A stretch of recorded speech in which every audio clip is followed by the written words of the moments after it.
Indeed. Let's play some lax. Let's get ourselves a trophy. At least that's what both benches are hoping and what they're chasing. A lot on the line in this one, obviously, and if it's anything like what we saw in Caldwell, Idaho, this game should be quite the affair. 10-9 in overtime. The Yotes getting by these Grizzlies earlier this season in a game at home. And what is it about Simplot Stadium and the Grizzlies and Yotes? Going back 2 of the last 3 years, those teams getting together, they have seen a total of 5 overtimes in 2 games. The Yotes winning in triple overtime against the Grizz at home in 2024. And then a few weeks ago. Hearing starting lineups introduced here at the stadium, so we'll let you hear it. Number 6.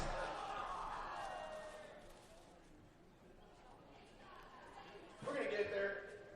Asa Deskins. At defensive midi, number 32, Reese McIntosh. Playing long stick midi, number 17, Mason Slopper. At defense, number 4, Jake Arenas. At defense, number 18, Alex Heck. At defense, number 51, Alex Wider. And at goalie, number 7, Joey Kortner. And now, the starting lineup for your College of Idaho, the number 1 team in the PNCLL and number 3 MCLA in the country. At attack, number 14, Trevor Shopman. At attack, number 91, Grayson Flatten. At attack, number 12, Wyatt New. At midi, number 8, Parker Hillenbaugh. At midi, number 19, Noah Geis. At midi, number 2, Zach Shootman. And now your defense. Number 25, Carter Petcher. Number 3, Eli Longstreet. Number 9, Noah Niederhaus. And your goalie, number 99, Brogan Rice.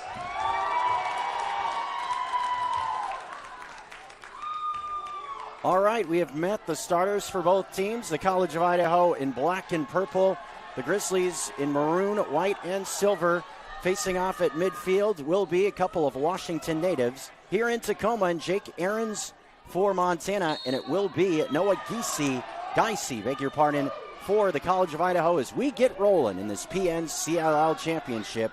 Who's taking home a trophy? Montana hoping to get itself its 3rd conference title in the last 5 seasons. The College of Idaho trying to claim its first conference championship in quite some time.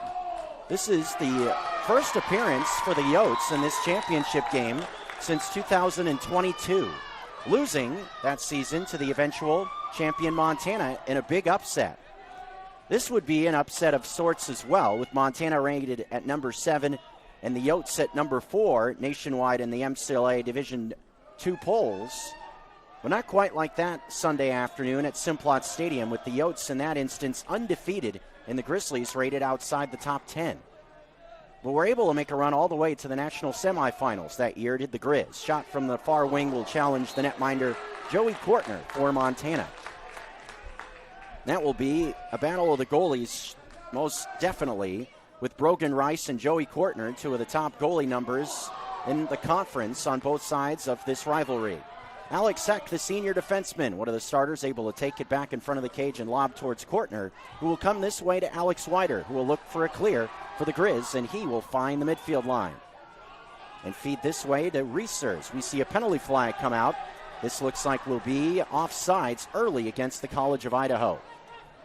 Really interesting in these semifinals, thinking about these 2 teams getting wins against Western Washington and Western Oregon, respectively, is both the Yotes and the Grizzlies faced similar games, really facing some opposition in the first half, maybe 3 quarters or so, seeing teams hang around. But Montana and the Yotes were able to find a somewhat similar final result, cruising in the end to 8 to 10 goal victories to get to this game. This was the contest everyone thought we would see coming into the weekend as Broken Rice takes one away on the far post. But again, a flag is down. This will be offsides against the College of Idaho, and the Grizz will get an early look here at a man-up situation nearly 2 minutes into our first quarter.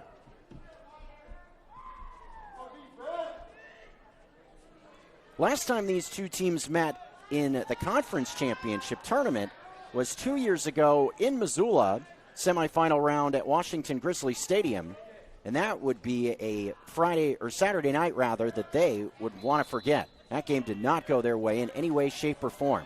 But this is a much different College of Idaho team.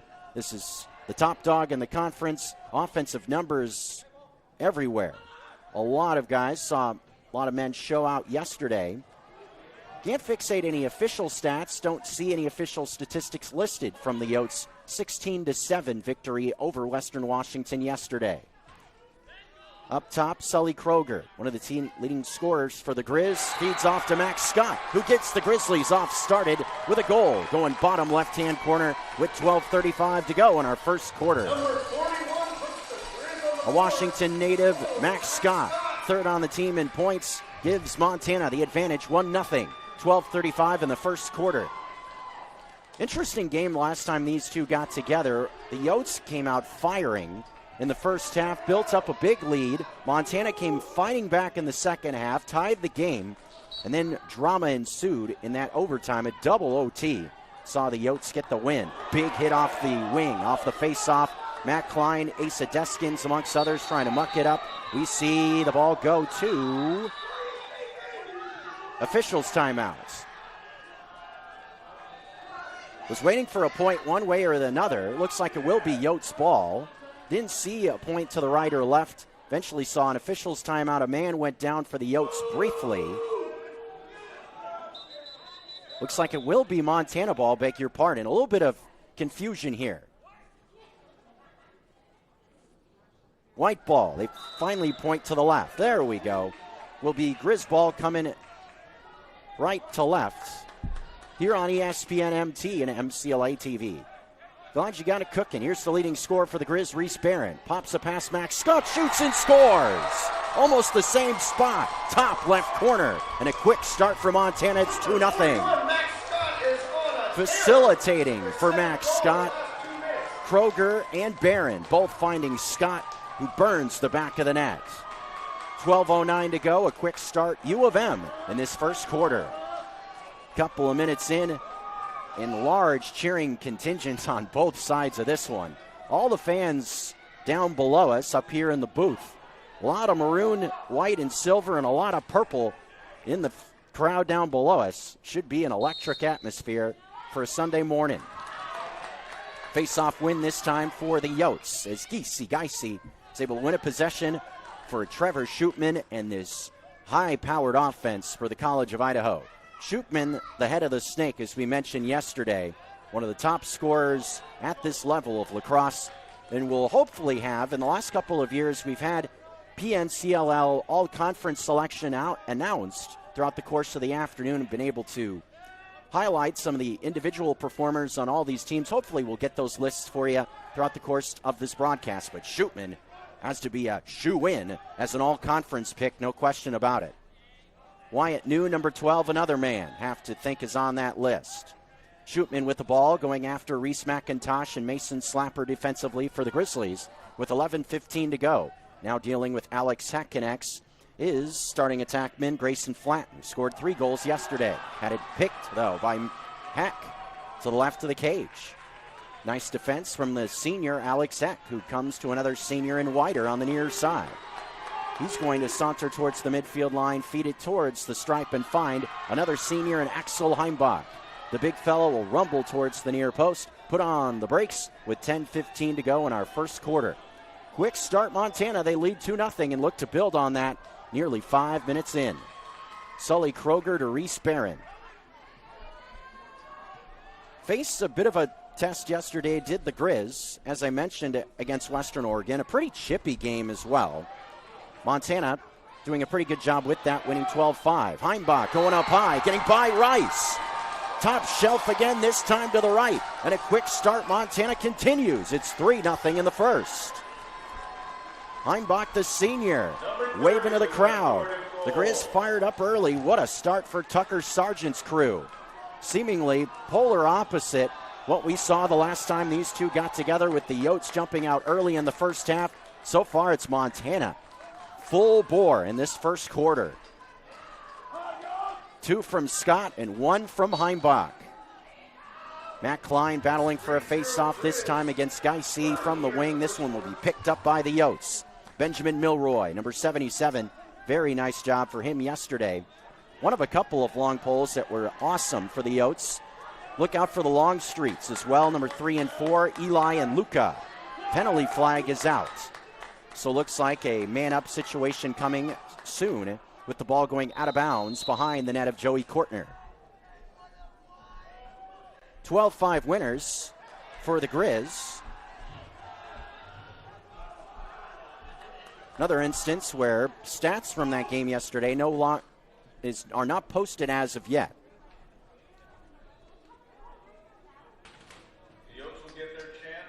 Man up coming for the College of Idaho after the quick start from the Grizz. Now 5 minutes into the first quarter, 9:58 to be exact, 3-0 advantage Montana. But the first chance for the Yotes and their man-up crew as here comes Shootman. Shootman feeds near wing, shot over the head of Joey Kortner. That was Finn Simon, we saw find the back of the net a few times as well for the Yotes. Fired that one over the head of Joey Kortner. Kortner definitely did look fired up for this one. Joking with cameraman Clayton Burns. This one skips in. Shootman gets by Joey Kortner, going down low to the right. And the Yotes are breathing here in this first quarter. They find a rebut as it's 9:41 remaining in the quarter. And Shootman finds the back of the cage first. Leading scorer throughout the course of the season is Shootman. He gets going here today. Coming into the weekend, had 70-plus points, 71 of them. Again, had some more coming his way from stats from yesterday's game, but haven't seen those officially posted as of a Sunday morning. 3-1, still Montana advantage. Geisy able to win the ball. Matt Klein trying to muck it up off the face-off, as is Mason Slapper. Geisy going to find some green grass in front of both of them. Now charges towards the far post. Go out wide a bit as the Yotes have a chance to settle things down to a degree. Feeds middle. Longstreet's shot is past a lunging Kortner, but is missing the cage off to the right. It was Luca Longstreet with the shot. Here's Wyatt New, number 12. Another one of their top guys offensively coming into X, dealing with the senior Reese McIntosh. Two veterans who have definitely seen plenty of one another. 9 minutes to go, first quarter. 3 goals to start it from the Grizz, but now the Yotes looking to cut it to 1 quickly. Coming into the teeth of the defense, Henry Harris. Feeding this way, near post. Looking into X. Flanton now with it for the Yotes, moving it past Alex Heck. 29 left to shoot it in this possession for the College of Idaho. Coming now, a shot going into the back of the net, top right-hand corner. Logan Bjorrathan able to find the back of the net. 9:40 to go first quarter, and back and forth we go in the early going. A 3-0 push early from the Grizz, but now 2 in a row from the College of Idaho to cut the deficit right back down to 1. And sometimes that's what you see in lacrosse, this kind of pendulum swing. Couple of goals on one side, rebutted by a couple by the opposition. That's what we see here early in this battle for a PNCLL Conference Championship. Jake Ahrens on the face-off, seeing the Yotes end up with it. They've now won the last 3 possessions on face-offs, which has given the College of Idaho an opportunity to fight their way back quickly from a 3-0 deficit to start things off the first 4 or 5 minutes of the game. Almost an unforced turnover, with the loose ball picked up right in front of the scorer's table, in front of the Yotes bench. Ball coming into X, almost thrown away again, but Flanton able to grab it and find Shootman. Gets it back, does Flanton. So the Yotes will look at this defense of the Grizz. It's been tough all season long. Giving up just about 6 goals a game has been Montana. Near post look, this one coming past Kortner. Reaching to the left, but couldn't stop that one. It's just like that, we're tied at 3. Henry Harris finding the back of the cage. 7:42 first quarter. Seen runs on both sides and quick bolts here in this first quarter. Montana came screaming out of bed in the first couple of minutes, but the Yotes, seemingly just about as quick, have come right back to tie this game up. And what else would you expect in this battle between 2 top 10 ranked teams? Both teams just looking to leave it all out there, give themselves as good of a seed as they can in the national championship tournament over in Richmond, Virginia. Ball ends up with Max Scott off a face-off scrum this time, as the Grizzlies will have a chance to possess it. Feels important for Montana as they saw the College of Idaho win the last few possessions. Gave them, as I mentioned, an opportunity to fight back into the game after an early 3-0 hole. Montana wins it now, looking to get back to the lead in a tie game at 3 with 7:20 to go in our first quarter. And one thing that we've talked about, mentioned Richmond, Virginia. Brendan Reeser, that's KJ Gilman with the ball, feeding Mike Ray for the Grizzlies as they work it around. With Montana at number 7 and the Yotes at number 4 entering this battle. 2 teams you'll see at Nationals in Richmond. Ball taken away, intended for Reese Barron from X Goods. Theft in that spot from Eli Longstreet. So here come the Yotes across the midfield line, looking to take their first lead of the afternoon/morning.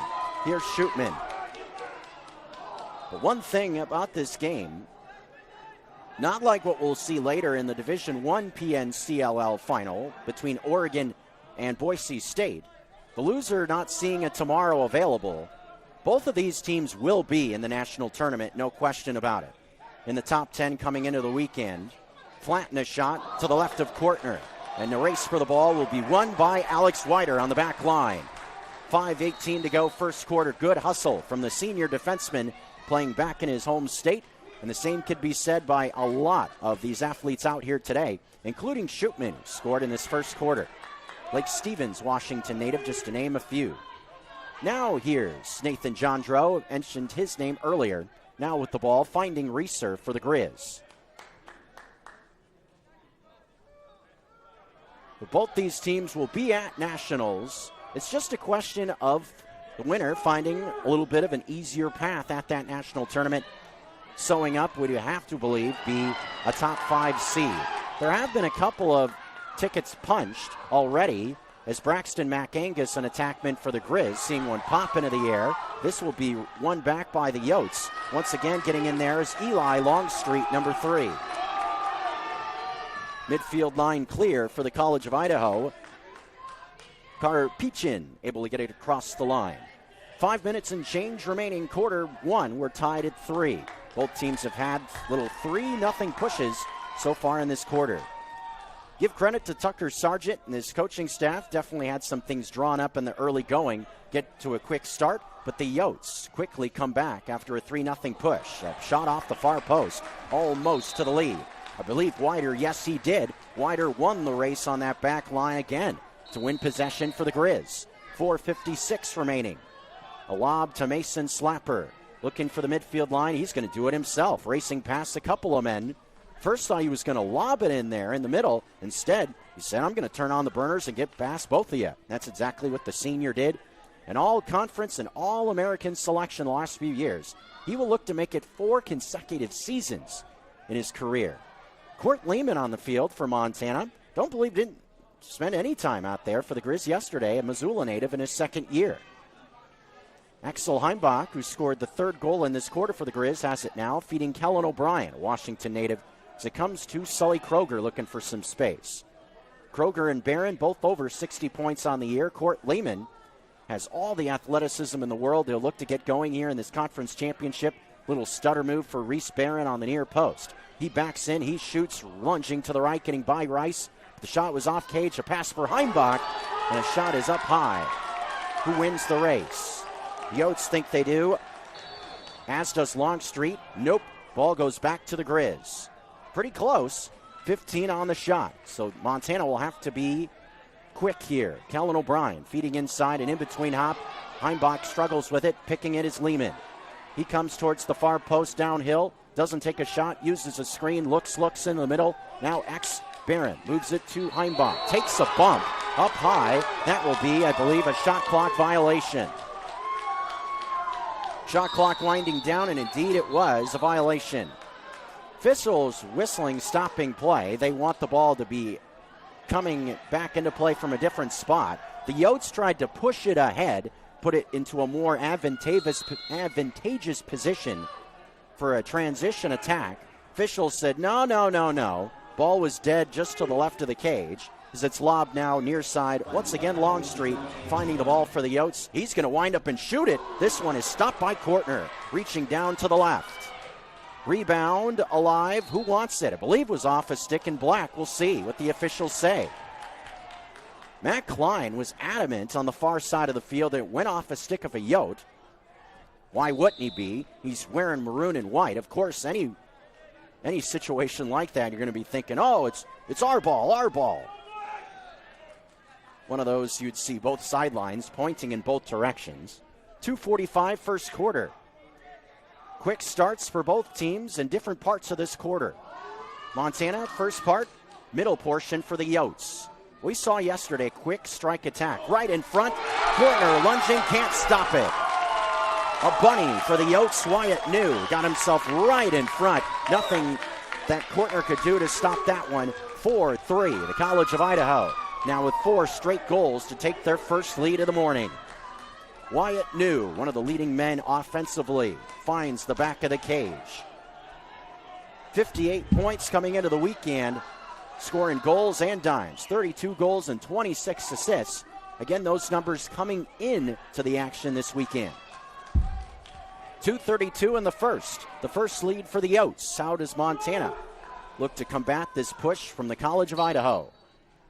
Good start, but a 4-0 run now from the Yotes. Big hit off the face-off. Jake Ahrens getting involved as well, knocking a man towards the near sideline. Penalty flag is out. This will be now 2-3 out as it comes towards the near wing. Shot to the right of Kortner. This will be still alive in X. Yotes looking to use this push. Flatten moves it far wing. And taking a bit of time now is Wyatt New to look it over against John Drow. New coming towards the far post, passes inside, wide open in front. Save made by Kortner, reaching to the left. Rebound still alive. Shootman shoots and scores. Trevor Shootman. 5-0 run for the Yotes and a 2-goal lead with 1:54. Just getting into the teeth of its defense the last couple of times down the fields. Just seen 2 possessions in a row, point-blank shots that are almost impossible to stop. As we will see both teams come towards the benches, it looks like. Looks like Tucker Sargent may have seen enough and has used a timeout. Waiting for the officials to indicate that officially. Also at the scorer's table, looking at a couple of penalties from Montana's perspective. And indeed now you'll see both teams come to the benches. The Yotes, give them credit, able to absorb a blow in the early going, a 3-0 run from Montana. They upped the ante, a 5-0 push throughout the course of this first quarter, and an advantage of 2 for the 4th-ranked Yotes of the College of Idaho in this PNCLL Conference Championship game. University of Montana, we meet health with heart.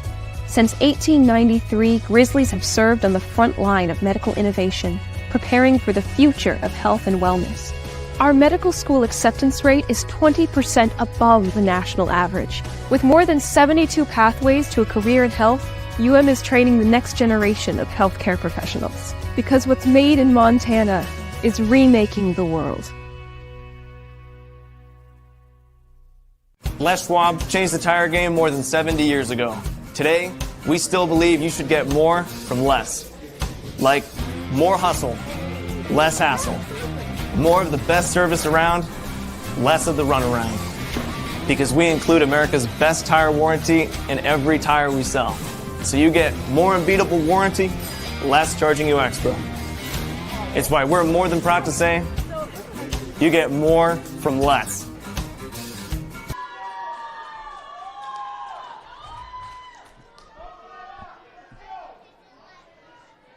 First quarter, the last 2 minutes of it.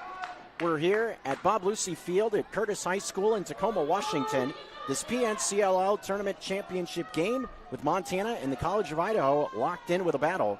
Quick start for the Grizz, but the Yotes, a big-time push, a 5-0 run in this quarter, has themselves a 2-goal lead.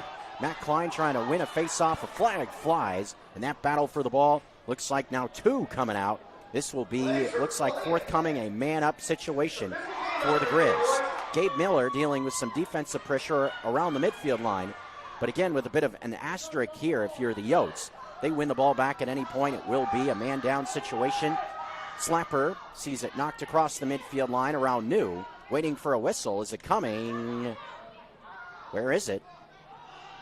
Letting them scrum it out here. It's Mason Slapper. Keeps it alive, and now we see, finally, the whistle blow as a third flag comes out. This appears to be what we call a quadruple slash. Very rare. 1, 2, 3 flags. Yes, every official wants to be heard from so far in this first quarter.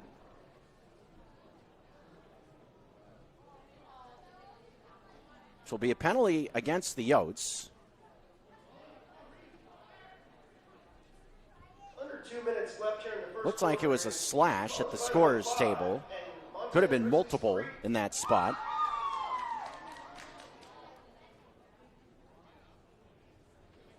"30-second penalty looks like with 1:16 remaining in the quarter.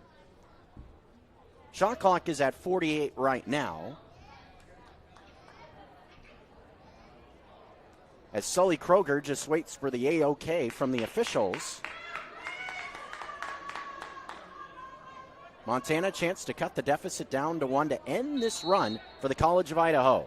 Montana using their first time out of the half. Yotes still have a full gamut, thinking about the second quarter that will be looming soon with just over a minute to go in this first. 1 minute now remaining exactly, with Reese Barron looking things over. Montana taking their time. Bo Sterling, senior's going to check onto the field. Join this man-up group for the Grizz. Directing traffic is Kroger. It's dangerous as a facilitator and shooter. That's one of his best qualities we've seen from him all season. Reeser has had a flair for the dramatic. Feeding Kellen O'Brien, who will keep it moving. This way now, back to Kroger. Eventually to Reese Barron, likes to dodge from X in this spot to attack. He comes to the far post, looks inside, nothing there. Defense of the Yotes looking to stand tall. Barron, a bit of a crease, couldn't get around Brogan Rice. Stonewalls him on the far post. Final 15 ticks of the quarter. Rice lobbed it far side, playing tricks with his eyes, allowing the Yotes and Luca Longstreet to make an easy clear in that spot. Rice was looking more up the pipe, threw it to the left, fooled everybody as the first quarter winds down, and that's how we'll end things.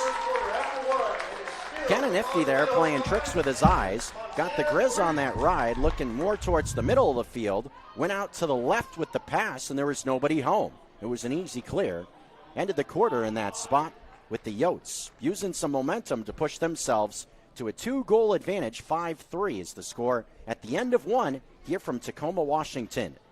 Crowning a conference championship on MCLA TV. This is the PNCLL Division II Final.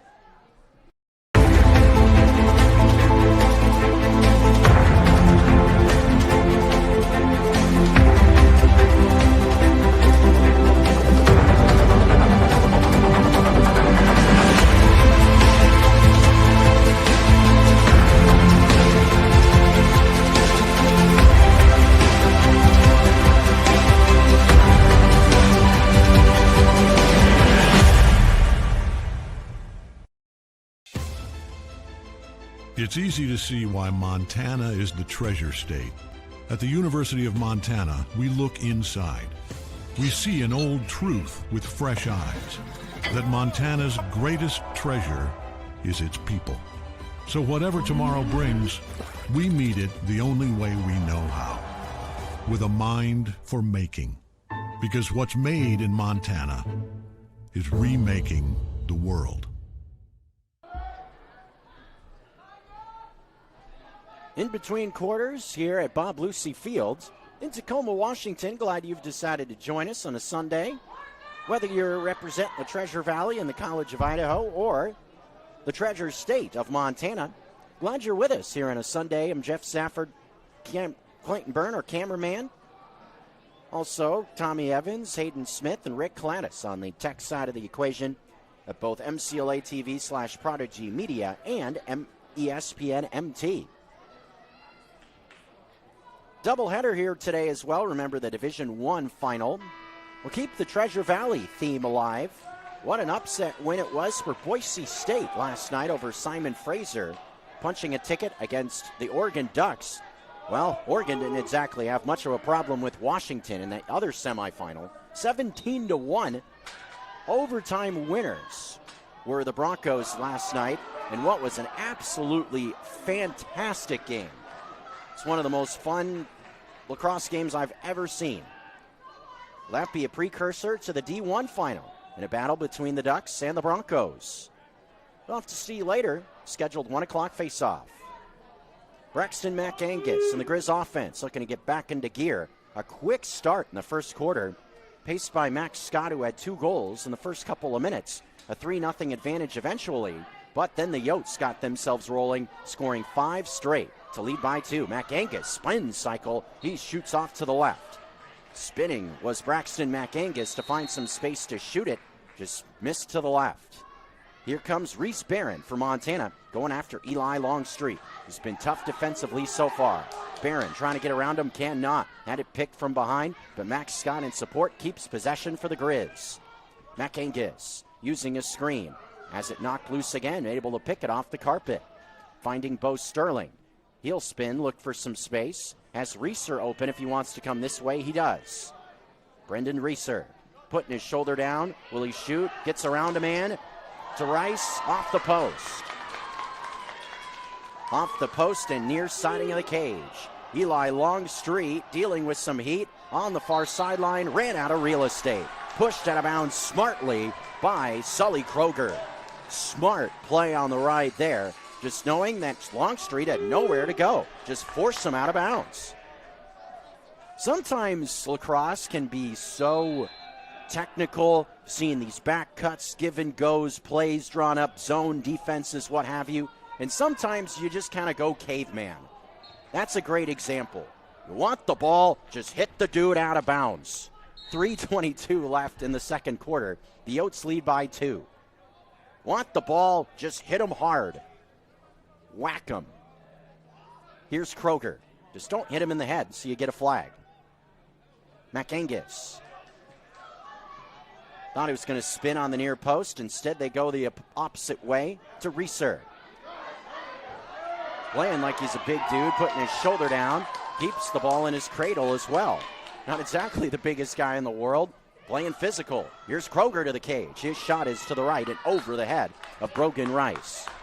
12:45, second quarter. Still Montana ball with 36 to go on the shot clock. Here comes Reese Barron towards the far post. Feeds inside, an open look, and a goal for Reeser to cut the deficit to 1. Great cut to the cage and a great find from X as the Grizzlies get it down to a 1-goal deficit. Brandon Reeser out of Lake Stevens, Washington. Not too far from home here in Tacoma. Great conditions again, clear skies, not a cloud in the sky. And one thing that we saw a little bit yesterday, so far haven't seen it at all, we had a little bit of a breeze coming in out of the northeast. So far here this afternoon / morning, not a breath of wind. So for both teams that think about winters / early spring, cold temperatures, practicing potentially in the snow outdoors, have to think with temperatures in the 50s and 60s expected that this has to be very comfortable. Both teams coming to the benches. The Yotes had a full gamut of timeouts. They used their first in this second quarter. Both teams now with 1 timeout remaining before halftime. 12:23 left. A 1-goal separation between Montana and the College of Idaho. 5-4 score. We return from Bob Lucy Field right after this. It's easy to see why Montana is the treasure state. At the University of Montana, we look inside. We see an old truth with fresh eyes, that Montana's greatest treasure is its people. So whatever tomorrow brings, we meet it the only way we know how, with a mind for making. Because what's made in Montana is remaking the world. At the Stone of Accord, our liquor store has an extensive selection of Irish whiskeys, wine, and local spirits.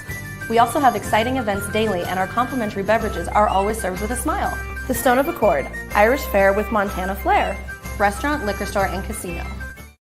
Bring the whole family to the Stone of Accord for a wonderful brunch. From traditional comfort food to eclectic specials, there's something for everyone to enjoy. And it wouldn't be a proper Missoula brunch without an Irish coffee and a mimosa. The Stone of Accord, Irish fare with Montana flair, restaurant, liquor store, and casino. Second quarter with 12:23 left. College of Idaho possessing. Want to draw something up. Drake O'Neill, head coach, trying to get something set up for this offense on the sideline with a confirmed possession after getting across the midfield line. Glad you've decided to join us on a Sunday, whether you're on the Idaho or Montana side of the equation, or with this being a top 10 battle in the MCLA, maybe just a casual observer on a Sunday. Hopefully you got your coffee. If you're that type of guy like me, got your brunch rolling. Oh, yeah. Fan base is fired up, that's for sure, on both sides of things. One thing that's cool to see from both fan bases, seeing supporters, alumni coming back to support the program, really, I think, says what's special about these respective programs and the level of support both the Yotes and the Grizzlies have. Met up with the team photographer, as an example, for the College of Idaho before the game. Had a son that graduated from the program in 2022, still involved, helping out the Yotes. And the same can be seen from Grizz lacrosse as well. Inside, a shot goes over the head of Rice. In the middle there was Mac Angus finding some space, but the defense converges quickly on Mac Angus, affecting that shot. Saw it a few weeks ago from the Grizzly lacrosse perspective, seeing so many alumni and supporters at the team banquet. It's more like a gigantic wedding at the end of the year, as Bo Sterling's shot is knocked down on the far post. We'll see it battled for to the left of the cage. Bodies hitting the deck, going close to that boundary, out of bounds. Officials blow a whistle, and the ball will be back to Montana with 10:49 to go.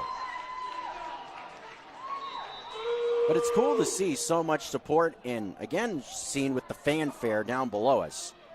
A huge gamut, huge number of supporters cheering on their Grizzlies and Yotes. Far wing, Kroger looking to dance around traffic. Gets around one man, feeds Bo Sterling, takes the bump, doesn't lose the ball.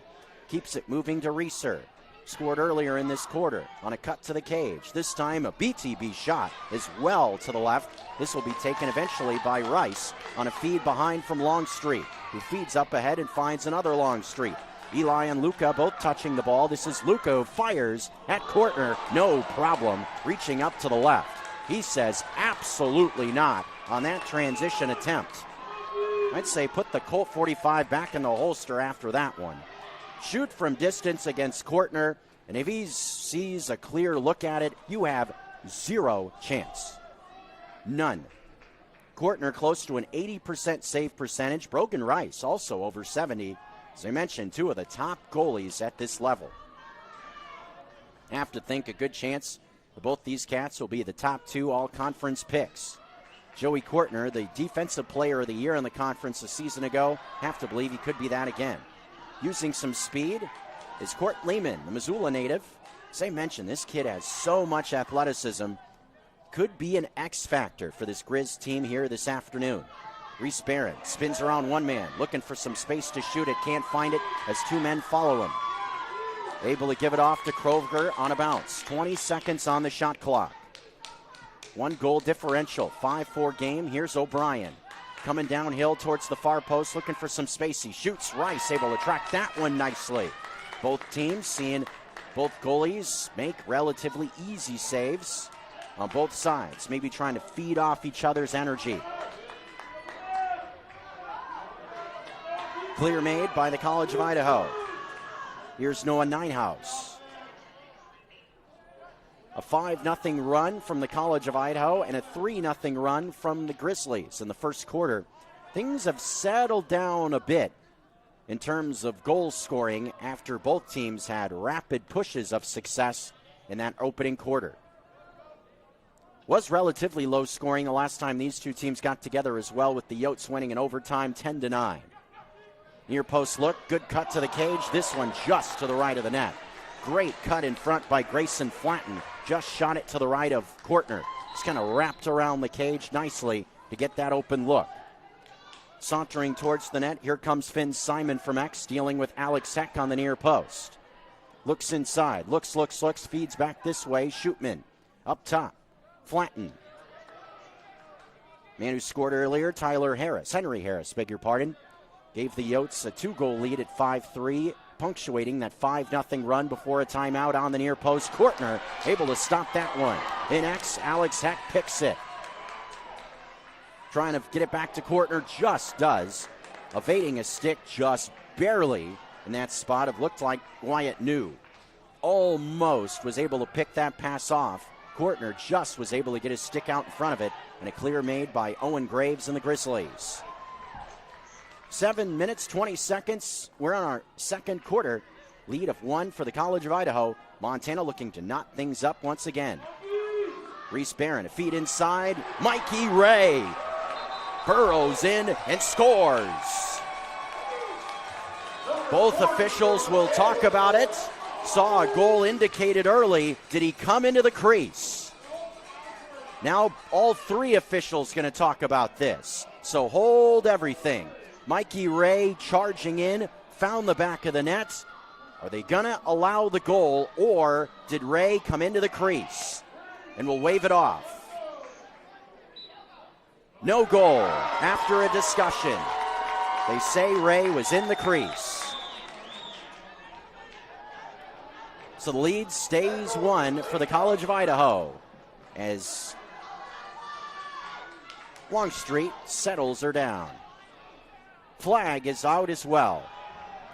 Must be offsides in this spot against the Grizz.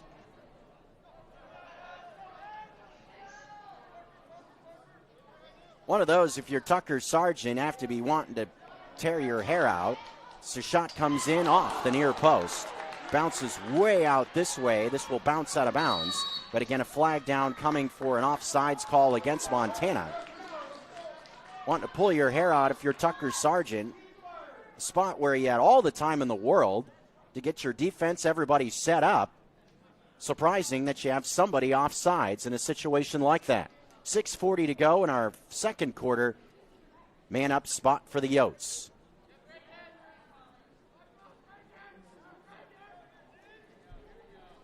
Trying to get the lead back to 2. Sat at 5-3 in the first quarter. Now a 5-4 game. This offense can be lethal in any situation. Have a man-up advantage in this spot. Flatten across the field. His shot is off the post. Mason Slapper trying to pick it off the carpet on the rebound. Ball gets knocked towards the midfield line, and the Yotes have it back. Colin Lance, number 22, settles it down as he feeds to Harris. They'll keep it moving to Shootman and X to the far wing. Harris winds it up. His shot is partially deflected by the defense of Alex Heck, who gets his stick in there and knocks it away. But still alive for the Yotes. Back to full strength of the Grizzlies as well, with 6 minutes in the second quarter. Harris to Wyatt New, dealing with Ahrens. Shootman looks to wrap to the far post. Kortner says no, as he reaches up to the right. Wyatt New looking to win the race to the back line, and he does, with Kortner right in his hip pocket. Shot clock did reset for the Yotes.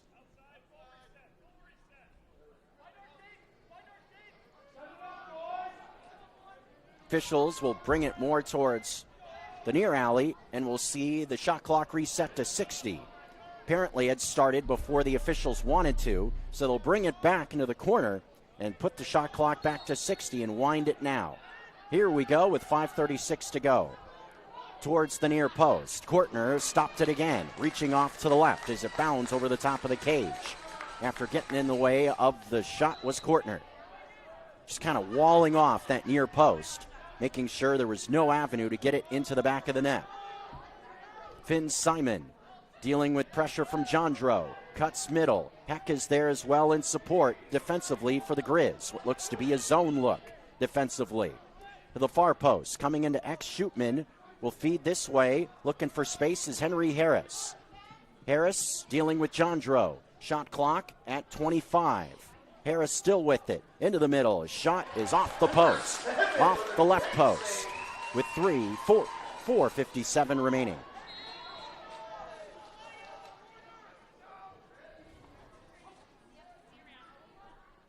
Still with the College of Idaho here as it comes around the wing.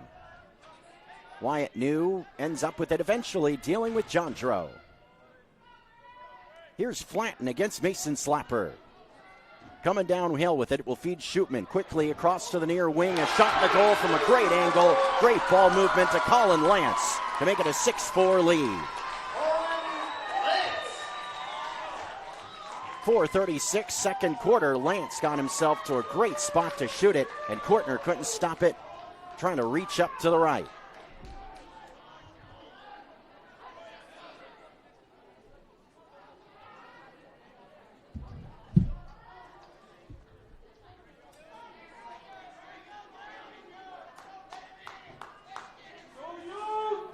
.436 second quarter, and the lead back to 2.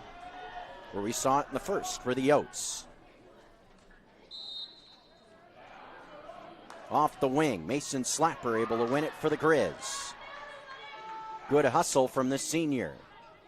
Trying to run through a gamut of Yotes, gets tripped up, and a flag comes out as a result. This will be a man-up situation, it looks like, forthcoming for Montana. Unless they score in this sequence without seeing the ball change hands. Sully Kroger coming into X, looking it over for Montana. Feeds out this way. U of M will see men check on and off. As here comes Mac Angus and Bo Sterling, looks like, for the Grizz. Reese Barron looking to get going offensively. I've seen a lot of bodies following him throughout the course of the first half. One of the go-to guys offensively. Makes sense that the Yotes defense would fixate on Barron. Mac Angus looks near post, feeding Scott. His shot is stopped in front. Brogan Rice got in the way, and it looks like we will now see the penalty acknowledged. Yes, was down right around the midfield stripe, clear as day. Mason Slapper got tripped up, so we will see the Grizzlies go on a man up here, trying to cut the deficit back down to 1. So far, it's been a clean game on both sides. Not too much in terms of chippiness and those sorts of things. Mentioned yesterday how Western Oregon tried to bring that kind of physical play into the equation. The Grizzlies didn't really get themselves into the trap, I guess you could say. Kind of stayed out of all that mess in terms of seeing flags for unsportsmanlike and those sorts of things. So far, just good, clean lacrosse on both sides, with both teams competing for a conference championship. 3:20 in our first half. Montana, a man-up situation here. Coming right to the scorers table, seeing what both teams are playing for there, that conference championship trophy. Trying to claim the new champion. Guess you could call it, from a fight perspective, a vacated championship, as the champion from the last 2 years, Northwest Nazarene, moved on to NCAA lacrosse after last year, winning the conference in Missoula in 2024 and last year over in Hermiston, Oregon, defeating these Grizzlies in this championship game last spring. O'Brien up top. Here's Sully Kroger, whips a pass towards Scott, had it deflected, ends up with Reeser. Reese Barron keeps it moving to Kroger and gets it back now. playing catch with Sully Kroger, winds it up, now feeds O'Brien. Looks inside, nothing there. To Reeser, a shot from distance, gets by Rice, but pings off the post. In transition, the Yotes the other way. Coming right in front of the cage of Kortner, goes up high and scores as a man goes barreling into the crease area. So I imagine this goal will be waved off with the net getting knocked around Kortner. I think he came into the crease with 2:52 left before halftime. Officials, though, will say it's a goal.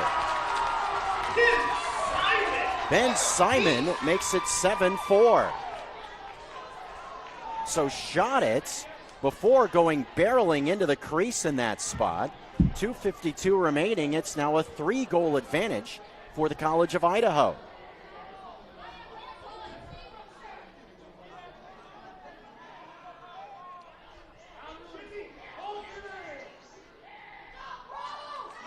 So going to the scorers table, Tucker Sargent wants an explanation here.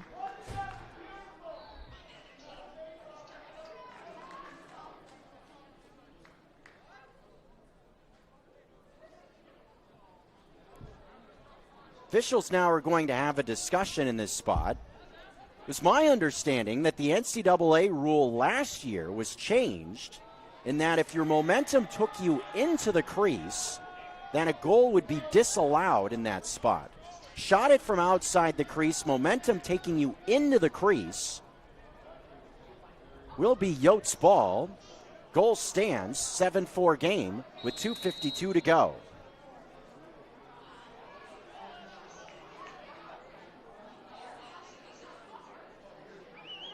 So this is a big spot for the College of Idaho, looking to up the ante and keep more momentum on their bench. Whistle stops play. Now what do we got?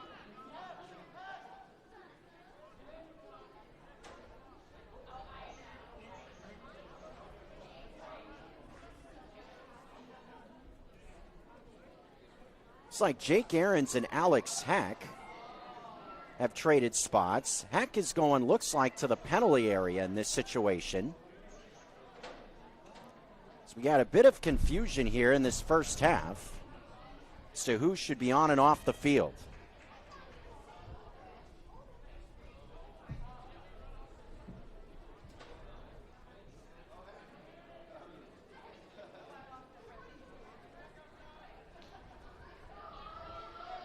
.244 left before halftime. This feels like a big stretch for both of these teams.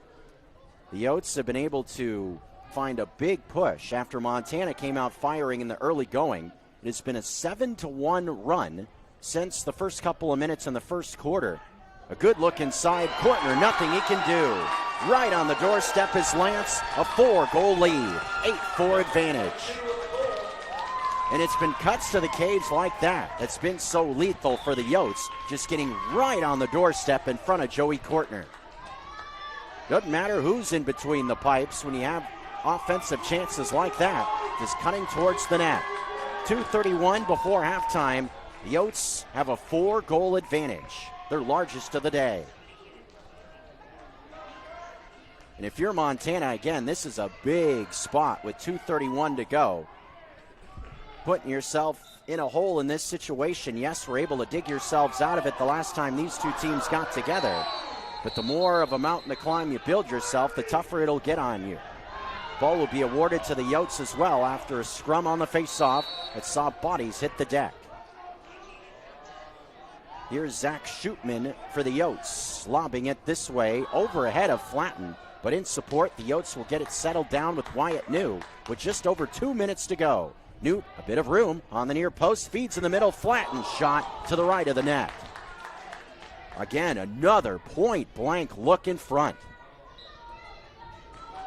2 minutes remaining in our first half. Side dodge coming into the middle of the defense. Pressure there from Graves. Looking to pressure the ball, they feed away from it. Dealing with wider is Flatten, going into X. Here's Finn Simon. Coming out wide to Henry Harris. Heck and McIntosh are with him. 90 ticks to go. Winding it up once more. Going after McIntosh's Henry Harris on the far post. Shoots and scores. Does Harris. Down low to the left. 128, 5-goal lead. And a 9-1 run throughout this half for the College of Idaho. Give them credit. Took a punch in the early going, but ever since, it's been the all Yotes in this first half.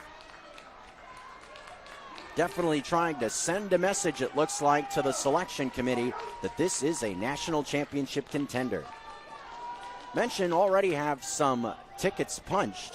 Thinking regionally, other schools right in the general vicinity of both Montana and the College of Idaho. Saw the Rocky Mountain Collegiate Hockey League Championship yesterday, another top 5 matchup. Illegal procedure called against the Yotes here. Montana State and Air Force, number 6 and 3 respectively. Falcons giving actually the Yotes their first loss of the year last week, or 2 weeks ago rather. A 13-1 record coming in. Falcons at number 3. They beat the Bobcats yesterday by 15-12. So thinking about that being an idea, you have to think the Falcons will stay in the top 3, but the Yotes trying to potentially solidify that top 5 ranking in the national championship tournament. Timeout on the field. Timeout Tucker Sargent and the Grizzlies with 1:19 left before halftime. See if Montana can find a little push of something positive, as it's been all Yotes here in this second quarter. 9-4 lead, College of Idaho. We return from Tacoma after this.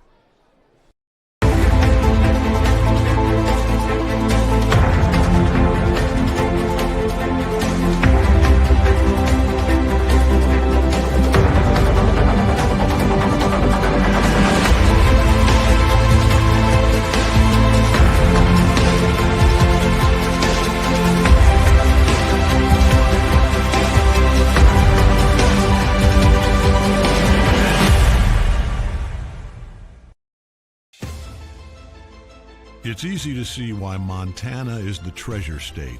At the University of Montana, we look inside. We see an old truth with fresh eyes, that Montana's greatest treasure is its people.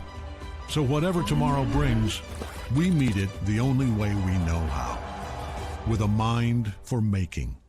Because what's made in Montana is remaking the world.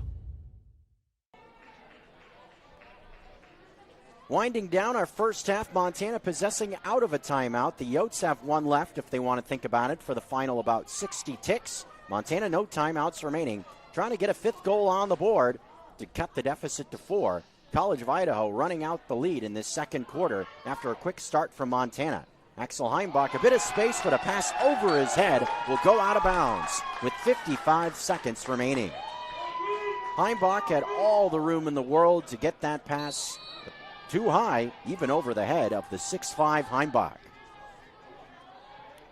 Now a chance for the Yotes to potentially get the last possession of the quarter. Calling Eli Longstreet's name often on clears. He does just that here. Ball will go back to Montana. Looks like too many men across the midfield line for the Yotes. Offsides call. Ball goes back to the Grizz with 35 ticks in the half. Here's Axel Heimbach, getting around a couple of men, shoots. Rice makes the save on the near post. Rice lobs it this way, plenty of green grass down the near alleyway. 20 ticks in the quarter, maybe one last gasp for the Yotes. Keeping it moving quickly, in front, here's Wyatt New, his shot is high. Ripped that one over the top of the cage. Less than 15 seconds, 13 to be exact. Wider. Looking for a room. He lobs it way down the field. Hail Mary, full of grace. This one bouncing over the top of the net of the College of Idaho. Only 2 ticks to go. That will just about do it for our first half. Another Hail Mary heave. This one way down the field. That one had almost 100 yards to it, I believe, to end the first half. The College of Idaho able to stem the tide big time in their favor in this half after a quick start from Montana. 9-1 from the middle of the first through the second quarter run, and a lead of 6 goals after a first half of action. 9-4 lead for the College of Idaho over Montana. Both teams trying to punch their ticket officially to the MCLA National Championship Tournament. Again, a situation where both teams will be headed to Richmond, Virginia, but one team with a win in this game will have definitely an easier path to a potential national championship. Definitely the team as the favorite going in nationwide, St. Thomas. And from my perspective, it'll be interesting to see if anybody can knock them off. One of those questions from my perspective, being sports talk media guy at ESPN MT, a lot of times you see the storyline in a playoff scenario. Do you want to take the favorite or the field? In this spot, thinking St. Thomas or the field. At this point, having seen St. Thomas in person, it's going to take something exceptional for anybody to knock them off. Undefeated, the defending national champs, trying to make it back-to-back. We'll see. Definitely some contenders. The Yotes have looked solid. Montana State we've seen this year have their ups and downs, but playing some of their best lacrosse coming down the stretch. Air Force, they've been very good the last few years. I would say those are smattering of teams. Grand Valley State, another contender, kind of a team you forgot about in the early portions of the season from over in the Midwest because they didn't have many games under their belt for the first couple of months of the season, so they didn't even make it into the top 10, 15 ranks until just a few weeks ago, but definitely a team I expect to have something to say over in Richmond, Virginia, just in a couple of weeks. Will be interesting to see what adjustments the Grizzlies make going after this offense of the College of Idaho. One thing, if you're Montana, definitely will have to try to shut off is just these point-blank looks in front that we have seen from the Yotes offense, where we've seen players kind of curling around the net right in front of Kortner, finding these easy cuts to the cage, whether it's been a pass from X or from an alley, just finding these wide-open looks in front. And it doesn't matter if you have the best in the country in between the pipes and Joey Kortner or Jeff Safford. Doesn't matter. If you get a point-blank look like that, almost every time shot like that is going to find the back of the cage. And on the flip side, Montana's offense got off to a great start, but since has been pretty darn quiet. Last time the Grizzlies finding the scoreboard was a goal from Brendan Reeser about halfway through the second quarter. Montana scoring 3 goals in the first 2.5 minutes or so of the first quarter, but since only 1 throughout the course of the rest of the first half. So the Yotes rolling along. They lead 9-4 over Montana. We're at the halftime break. A beautiful day here in Tacoma, Washington. You're locked into MCLA lacrosse. This is the PNCLL championship in the Division II bracket. Number 7 Montana, a mountain to climb like the Cascades, trailing by 6. We'll see what adjustments they make in our second half that comes in just a few minutes.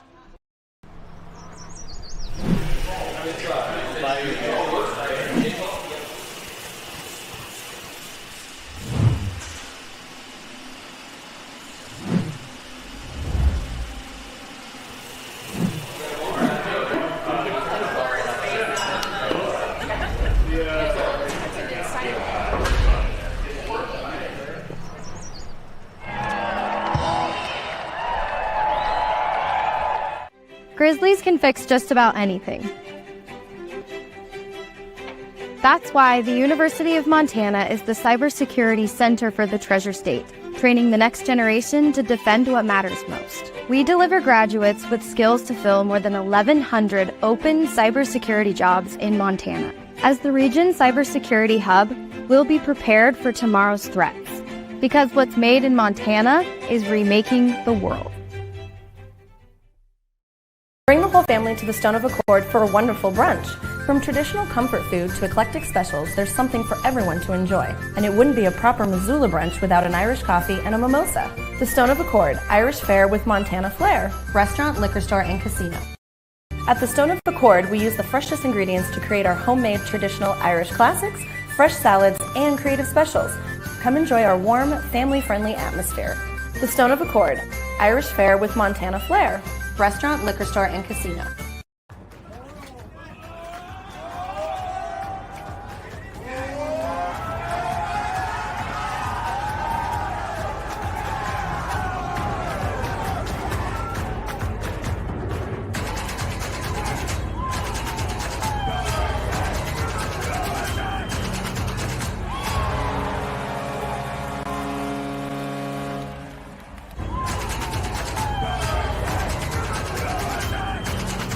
Why would any business let you use their product and give you 365 days of reassurance? Mattress Firm does because they believe in their mattresses. Save on top brands like Nectar, Tempur-Pedic, Beautyrest, Serta, Stearns & Foster, and others. Mattress Firm carries $149 mattresses all the way up to the luxury Purple Rejuvenate Premier. 0% in payments as low as $39 a month, along with 365 days of reassurance. See why Mattress Firm is Montana's best place to find the sleep you deserve. Mattress Firm, where it's easy to get a great night's sleep. DeMorris Buick GMC is ready to help you safely travel Montana's scenic roads in comfort and style. Stop by DeMorris today and test drive some outstanding SUVs. Right now, take advantage of closeout pricing on the uniquely designed and well-equipped 2024 Buick Encore GX with models starting at $28,895. Don't miss this opportunity. Go to demorris.com to preview our inventory of 2024 Buick Encores and then pay a visit to DeMorris Buick GMC on West Broadway in Missoula, your family-owned hometown dealership for over 60 years. Halftime here in Tacoma, Washington. Second straight season these two teams have gotten together in the conference tournaments. Just a different round. Mentioned these two teams met last in a conference championship in 2022. Montana getting a win in semifinal rounds opposite these Yotes in years past. Last year out in Hermiston, a 7-5 win in the semis. Again, Montana falling to the eventual champion Northwest Nazarene Nighthawks, having moved on to the NCAA ranks. Both these squads made the national tournament a year ago. It definitely looks like both will be in the field as well. The Yotes surely will have a better draw than what they got last year. A 15 seed last year going up against, mentioned Grand Valley earlier. They played against St. Thomas in the national championship game, lost to them in the first round last year. But I have to give the Yotes credit. Grizz came out firing, a lot of energy early. Sometimes you see an early push like that, it can set the tone throughout the course of a game. Not to be. Definitely not.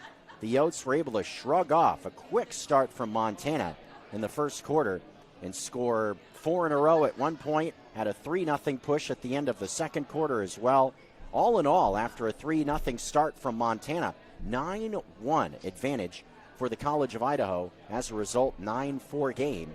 Here at Bob Lucy Field, number 7 and number 4 doing battle here on MCLA TV, the Division II PNCLL Conference Championship game. Again, this is a doubleheader. If you want to see more fun lacrosse, sure to join us for our second game of the afternoon. I haven't seen any smatterings from the Broncos or Ducks as of yet. But Oregon and Boise State will be also battling for a conference championship. Mention how both these teams will make it into the conference, or national championship tournament field, regardless of how this game goes. Same will not be said for that Division I contest. Oregon entering the game at number 13 in the MCLA D1 ranks. Boise State unranked with a record under 500. Just played an outstanding game, though, against a Simon Fraser team that was looking for revenge after losing to Boise State last year in the conference championship game. Broncos, though, in dramatic fashion, get an overtime win over the Red Leafs to punch that ticket against the Oregon Ducks. That will be a scheduled 1 o'clock face-off. A bit of a moving target in that regard, in that the start of that game will come 60 minutes after the conclusion of this one. So if this game rolls past noon or so, you'll see the start of that game pushed back by just a hair. Both teams coming to the midfield stripe right now, though, as we're down to the end of our halftime. The Yotes will look to keep the hammer down what is a 9-4 lead. Already have matched the 9 goals that they scored in regulation last couple of weeks ago. Almost said last week, 2 or 3 weeks ago now. In a game at home, we're able to get the win in overtime, 10-9. But obviously, the Yotes offense has found a little bit more pep to their step in the first half, having matched what they did in 4 quarters already through just a half a play here in Tacoma. So what adjustments does the Grizz defense make? Do they find an avenue back in this one? A 6-goal deficit definitely is going to take a heck of an effort But we'll see what the Grizz have for the Yotes, or if the Yotes keep on cruising on the way to some hardware and a happy trek back towards the Treasure Valley. Second half about to begin with Geisey and Matt Klein. Here we go. Quarter number 3. Ball will start with a scrum coming towards the net of Rice. Will be, looks like, the Yotes trying to find an avenue across the midfield line. Ball lobbed this way. Reese Barron trying to do what he can to cut that avenue off. He cannot, as the ball is across the midfield line. Finding a man in front of the cage. Shot will come right in front of Kortner, and a goal for Flatton. More of the same from what we saw in the first half. A point-blank shot right in front. Easy for Grayson Flanton. Double digits for the Yotes and a 6-goal lead. It's 10-4. Said 6 goals earlier, now 6 at 10-4. Clearly, math not Jeff Safford's strong suit. Oh boy.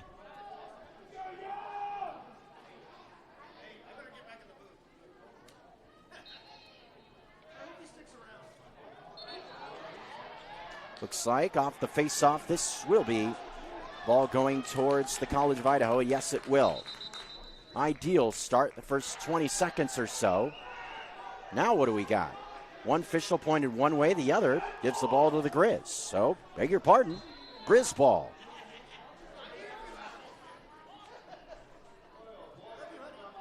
Official right in front of us pointed to the right. It's overruled on the far side of the field to give the ball to Montana.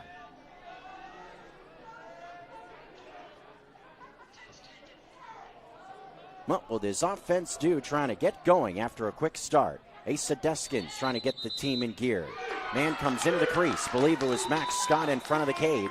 Ball goes back to the College of Idaho. 1 minute into this third quarter. Rice lobs it way down the field and finds a man. It's Luca Longstreet open. Both Longstreets have been showing out so far in this one, both with major contributions on clears and on the defensive side of the field.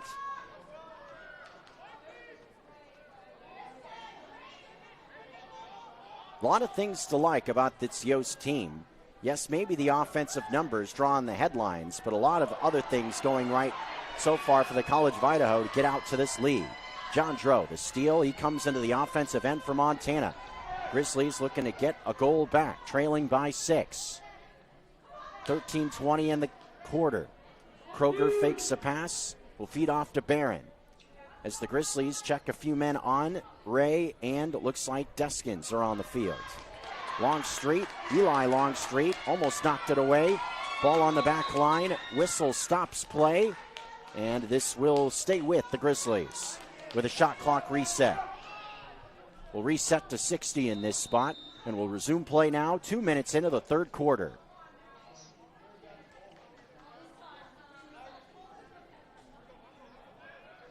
Montana was able to come back from a deficit to force overtime a few weeks ago. Have to have that be a thought here again in this championship game. Mikey Ray shoots behind the cage.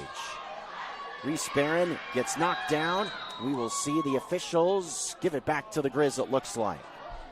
Good physical defense from Eli Longstreet. Just got a little bit too frisky on that back line as Barron and the Grizz will continue this possession. Little hitch in the giddy-up, it looks like, for Reese Barron behind the cage as well. Sully Kroger, one of the leading scorers, will look to get his offense going.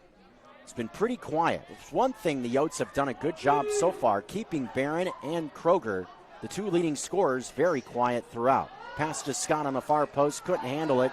Now a wall of black in front of Rice. We'll see the ball go back to the College of Idaho here. Good job from the defense converging on the ball. On the ride, Asa Deskins trying to make things tough. Ball knocked out of bounds off the stick of Deskins. Noah Ninehouse was dealing with pressure. He will be throwing it up ahead to a man wide open across the midfield line in Olumba for the Yotes.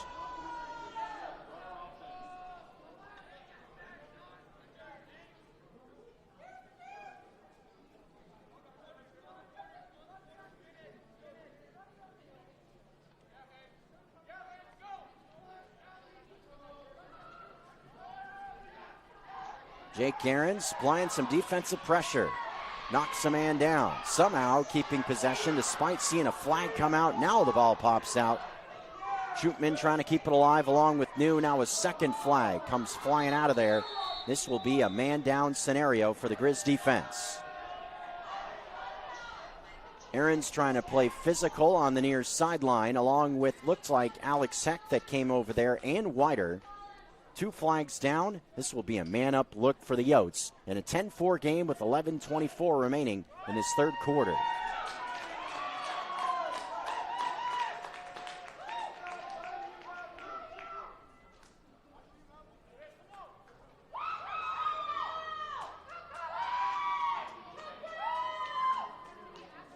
Finn Simon just waiting for the A-OK from the officials.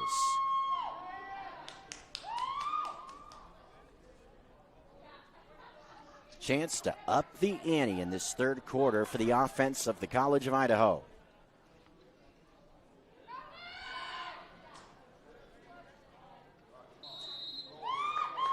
Here comes Simon. Towards the near post, feeding Shootman. Play and catch. No, he will not. Fakes the pass, comes to the far side with Flanton. Shoots one off the post, does Shootman. Rebound ends up with Henry Harris. Back with Flanton. Had a pass deflected from Flanton. Heck stick got in the way. Wider trying to pick it off the carpet amongst others. 4 or 5 bodies in there. Wider flings it way down the field. Ends up back with the Yotes. Kind of a desperation heave in that spot, as it's still a man down spot here for the Grizz. Shootman and X. Feeds near post. Simon's look is to the left of the cage. Took a bump. No flag coming here. Matt Klein said, come on. Didn't do much of anything, because of course he'll say that with 10:34 to go. Flag didn't come out. Here's Shootman from X. To the near post, Simon point blank shoots and scores. 11-4 lead for the Yotes with 10:23 left. Simon got himself right where he wanted to be to burn one past Joey Kortner. So far, this Yotes offense has just been able to slice and dice this Grizz defense. That's been one of the strong points for this team all season long, but to this point, making it look pretty darn easy.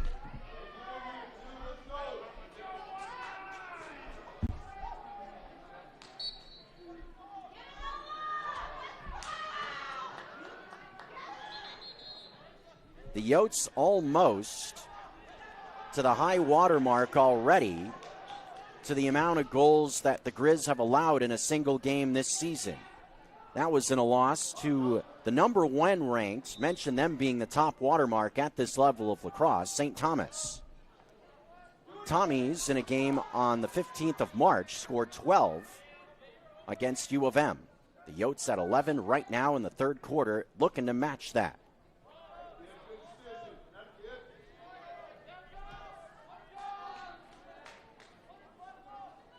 Shootman in a cerebral attack. Here's Flanton dealing with Alex Heck.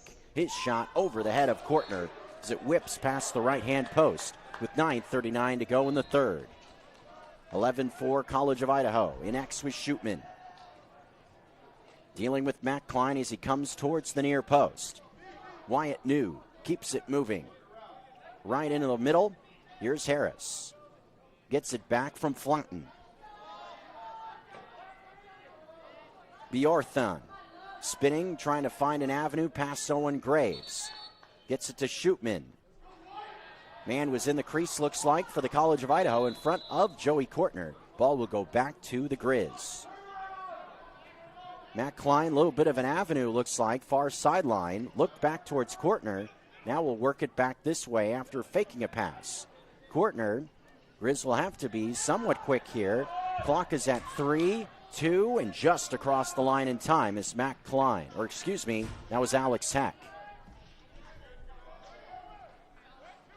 Using just about all of that 20 seconds to make the clear.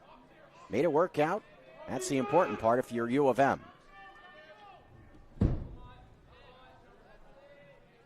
Bo Sterling It's been relatively quiet so far as the senior. 8.5 to go in this third quarter. Montana looking for their first goal of the half. Set to screen, Sterling seeing man cut towards the cage, one of them being Max Scott.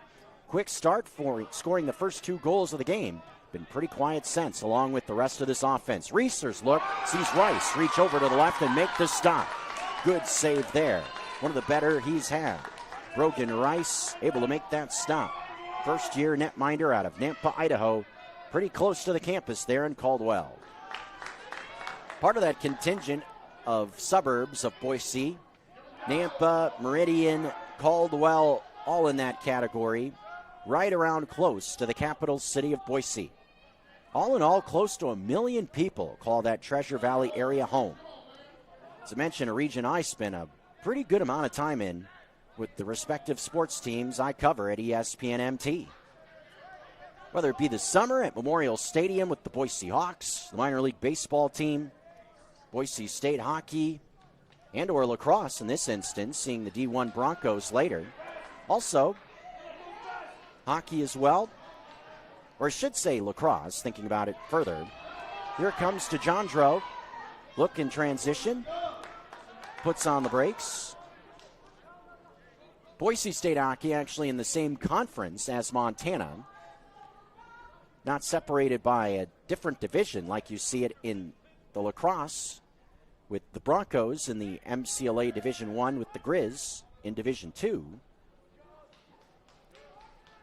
But a cool region to check out. A lot of fun, different communities. Different to see the different little cultures of the different suburbs in the Treasure Valley.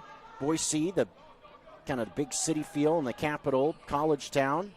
As you get into Nampa and Caldwell, you see a little bit more of the agriculture.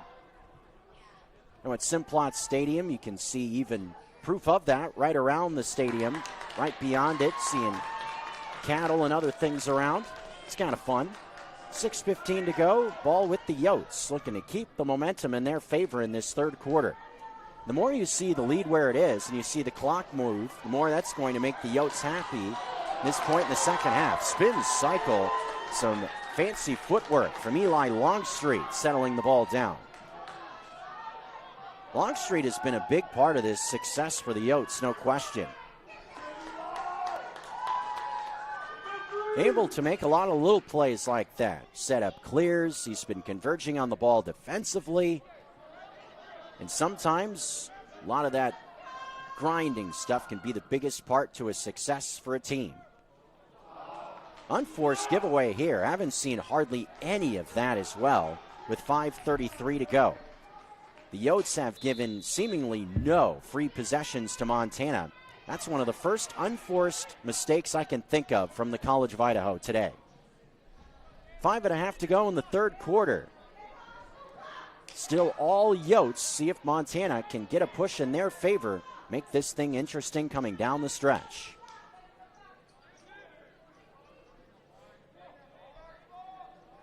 Mikey Ray waiting for KJ Gilman. He'll feed out that way in front of the scorer's table.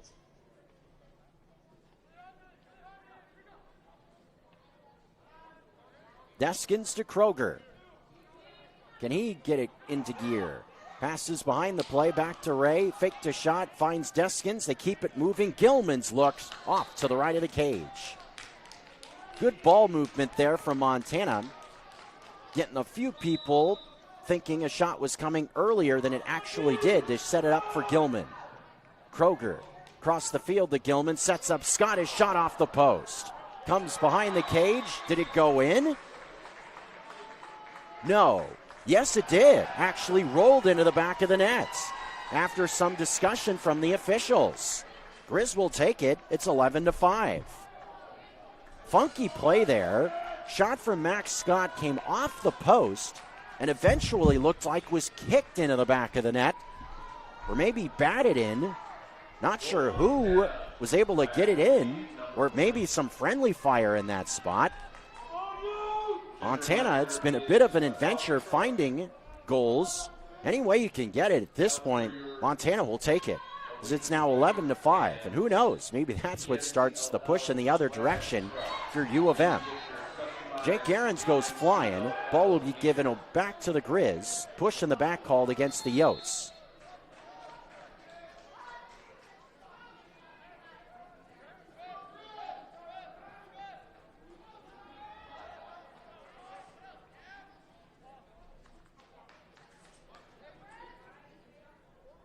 Four minutes to go in the third quarter.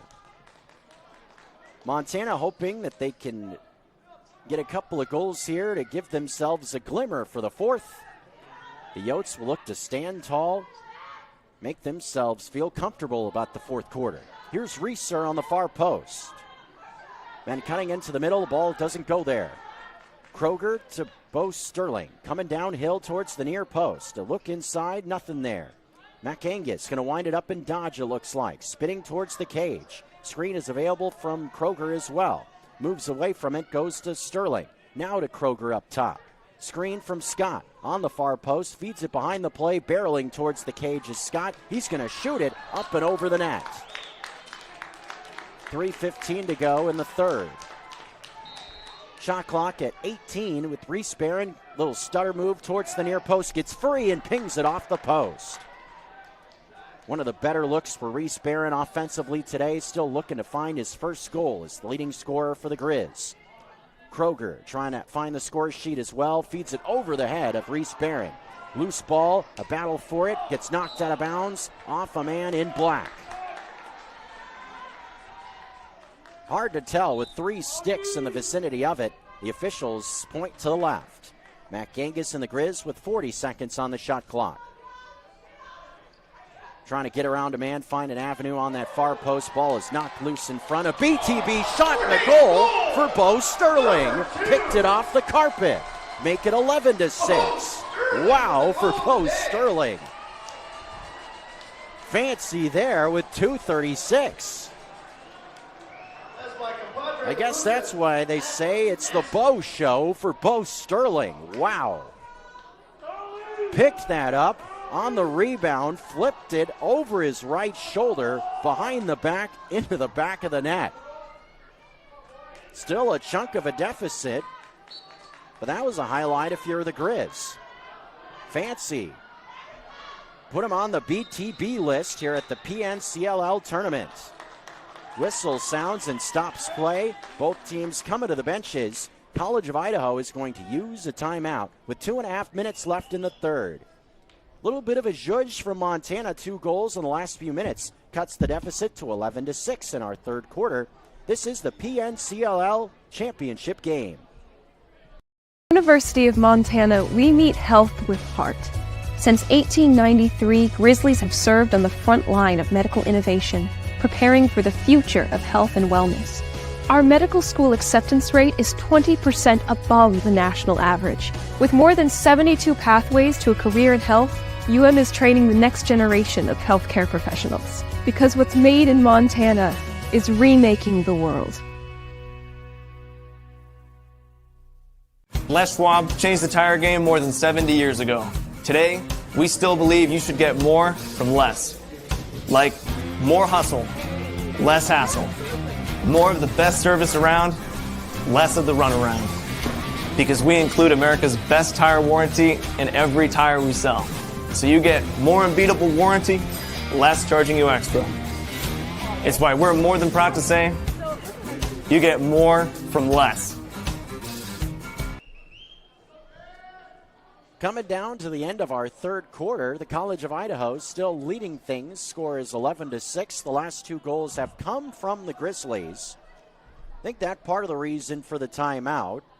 Drake O'Neal calling his troops to the bench saying, hey, had a nice roll here through a large chunk of this game. Montana, a little push of momentum. Let's reset here and keep control over the last few minutes to ensure we have ourselves a relatively comfortable lead in the fourth. Don't want to give the Grizz any hope coming down the stretch. See how they respond. Almost seen one thrown over the head of Simon, who does eventually lose it behind the cage.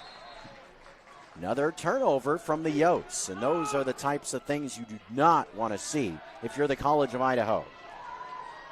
When you got a lead like this, unforced errors can creak the door open.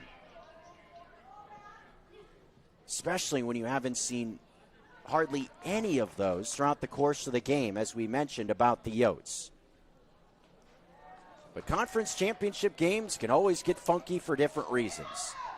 Bo Sterling, maybe his wild BTBer, gets a comeback started. What's he got in mind for this attack? Sterling, the senior, passes to Max Scott off of his stick. Mac Angus in there as well, trying to get it back for the Grizz. See a whistle sound. This will be still Montana ball with nearly 90 ticks to go, just under it. 128 to go in the third. With the Grizzlies still possessing with the shot clock at 60.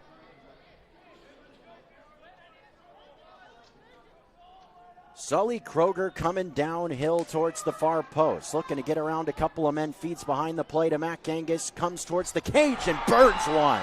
Scores going up high to the left. Braxton Mac Angus had a vapor trail behind that one. It's 11-7 with just over a minute in the third. Mac Angus seemingly just winding it up. Walked towards the cage and ripped that one with just over a minute to go. 3-0 run towards the end of this third quarter. Deficit still 4.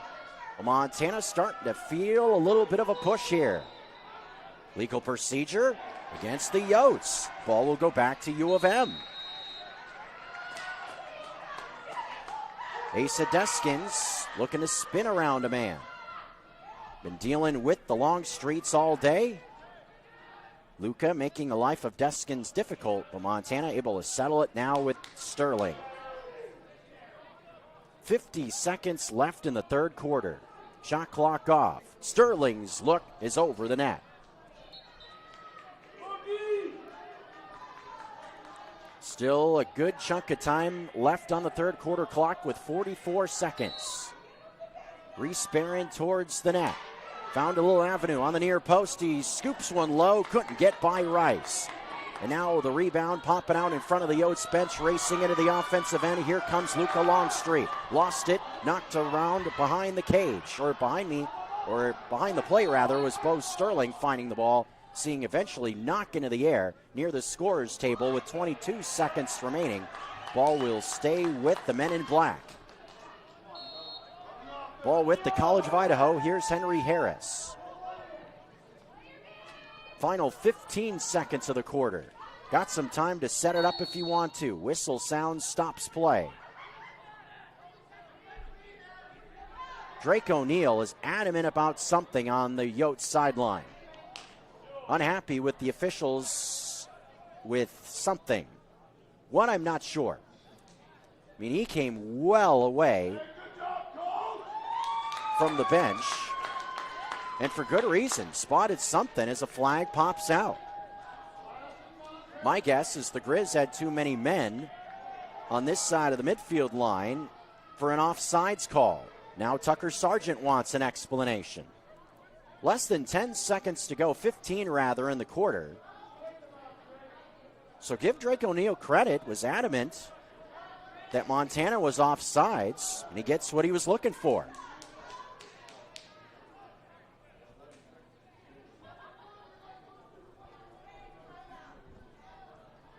So the Yotes will have a man-up look at this thing for the final 11 ticks of the third in this spot.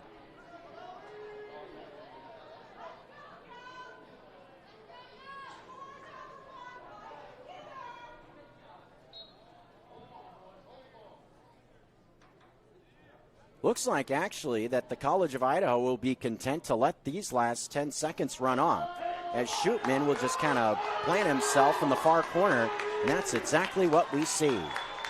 Montana a little push there in that third quarter to cut into the deficit.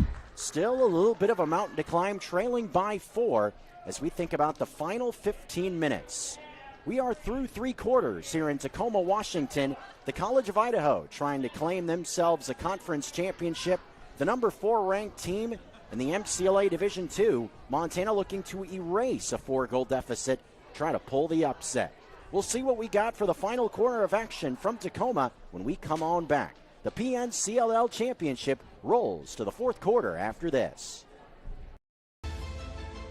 It's easy to see why Montana is the treasure state. At the University of Montana, we look inside. We see an old truth with fresh eyes, that Montana's greatest treasure is its people. So whatever tomorrow brings, we meet it the only way we know how, with a mind for making. Because what's made in Montana is remaking the world. At the Stone of Accord, our liquor store has an extensive selection of Irish whiskeys, wine, and local spirits. We also have exciting events daily, and our complimentary beverages are always served with a smile. The Stone of Accord, Irish fare with Montana flair, restaurant, liquor store, and casino. Bring the whole family to the Stone of Accord for a wonderful brunch. From traditional comfort food to eclectic specials, there's something for everyone to enjoy. And it wouldn't be a proper Missoula brunch without an Irish coffee and a mimosa. The Stone of Accord, Irish fare with Montana flair, restaurant, liquor store, and casino.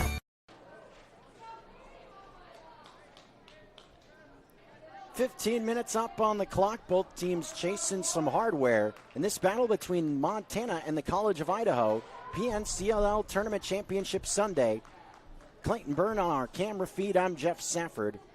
Checking out the action on MCLA TV and ESPN MT. College of Idaho have led through a large chunk of this one after falling into an early deficit, have led by as many as 6 throughout the course of the game. A 4-goal lead as we enter the 4th. Beg your pardon, the largest lead of 7 for the College of Idaho, with a 3-0 push from Montana in the 3rd to cut the deficit to where it is right now at 4. Will be Yotes' ball to start the quarter, with Montana still a man down from the call in the tail end of the 3rd. Shootman will look it over for the Yotes and feed far post. A shot from Simon is over the top of the cage.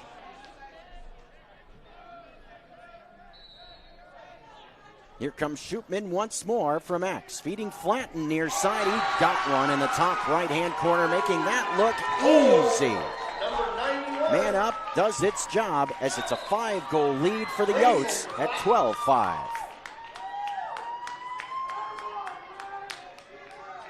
Matching the highest goal total that the Grizzlies have allowed all season long. But if there's any team that's capable of running up the score, it's these Yotes. Scored 20 goals or more in 7 games this year. Impressive. And have been very good against this Grizz defense today, at times making it look very easy, like that last possession. And the deficit all that much larger as well in this 4th quarter. Matt Klein wins a loose ball. Grizz look for a quick rebut to get the deficit back to 4, winning the face-off there. It's going to take a heck of an effort in just about any way you can shake it from the Grizz to get themselves back into the game. Maybe we'll need a little bit of help as well, in terms of maybe an unforced error or two to set up some more possessions. Braxton McAngus looking to use his speed to set up a shot attempt. Instead feeds inside to Bo Sterling. Had a fancy goal to get him going in the 3rd quarter. Going BTB. What has he got here? Feeds up top to Sully Kroger. Moves away from him to the far wing. Here's Reeser coming downhill. Behind the net, here's Reese Barron. Barron up top to Kroger. Winds it up, tries to swim around the defensive pressure. Instead goes away from the cage. Kroger now winds it up a bit more using a screen. Contact but no flag there. Bo Sterling on a feed from Kroger. On the far post, comes down behind the net in X. Reeser looking for somewhere to go. Spins around a man, shoots, and scores. Does Brendan Reeser. 2nd goal today for Reeser. Cuts the deficit back to 4. It's 12-8. Nicely done to be able to spin around a man in that spot. Get himself free on the far post to bury the shot. Sometimes from those angles, it can be tough to tell at first if it went off the siding of the cage or into the back of the net. So I was waiting for that goal sign for good measure, and it came. Face off. Men converging from the wings. Look out. The ball goes over the top of an official. Mason Slapper. Aarons, Deskins, a scrum for it. Will be won by Montana. Pretty good hops from the official down there, jumping over the top of the ball.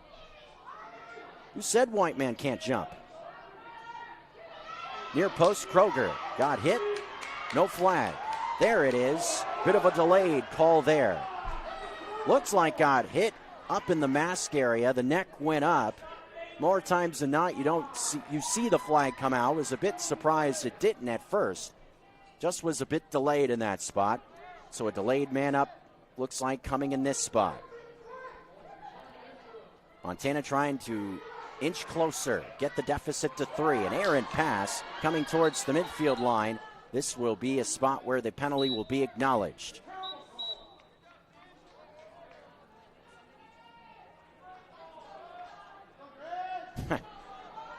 There's an example of seeing fans on both sides of the equation clearly hearing from folks down below. Here at a fan from the College of Idaho, terrible call. And then seemingly as an answer from the right, from the Grizz perspective, great call, ref. Just fans cheering their teams on.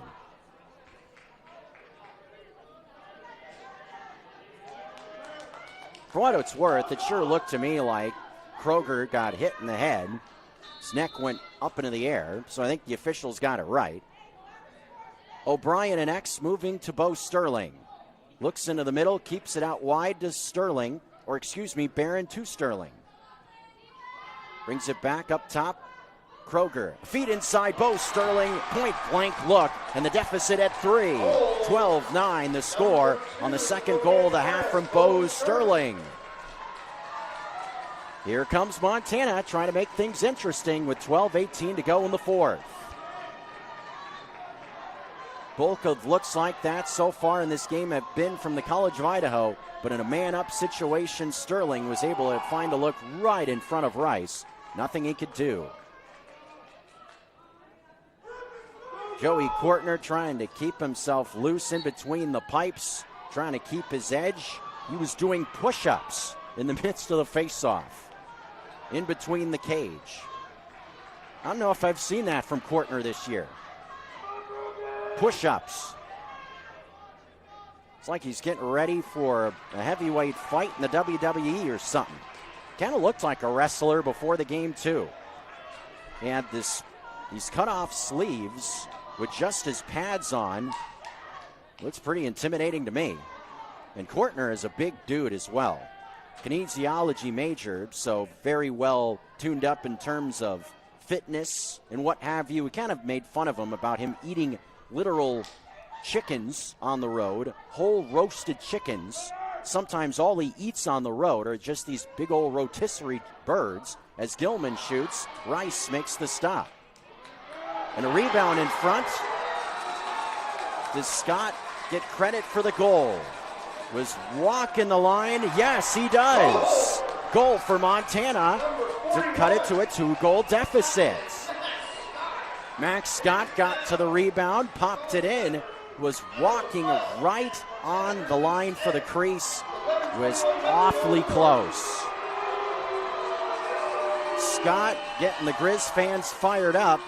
The Yotes showing their displeasure with the call, with it being an awarded goal. But there was a bit of a question in the first half about a man coming slamming into the net around Courtner on it being an allowed goal or not. So who knows? Makeup call? I don't think so. 12-10. We got ourselves an interesting one now as the Grizz have had a big push here coming from the end of the third to the fourth. 5-0 to cut the deficit to 2. 11 minutes in the fourth quarter. This game has gotten interesting very quickly. Simon looking to stop the bleeding. Matt Klein is right in his hip pocket.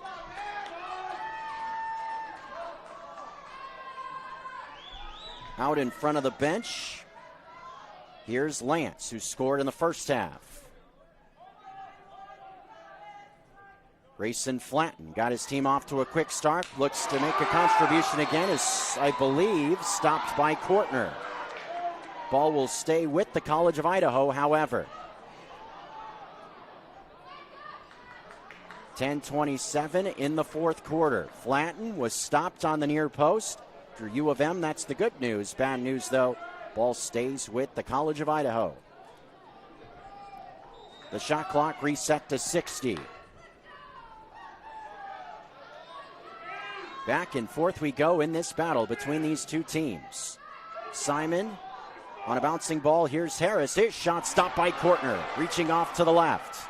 Rebound way up into the air. Batted around by Wider. Getting it towards the midfield line. Kroger, closest man to it near the scorer's table, is able to find it in a thicket of 3-4 bodies.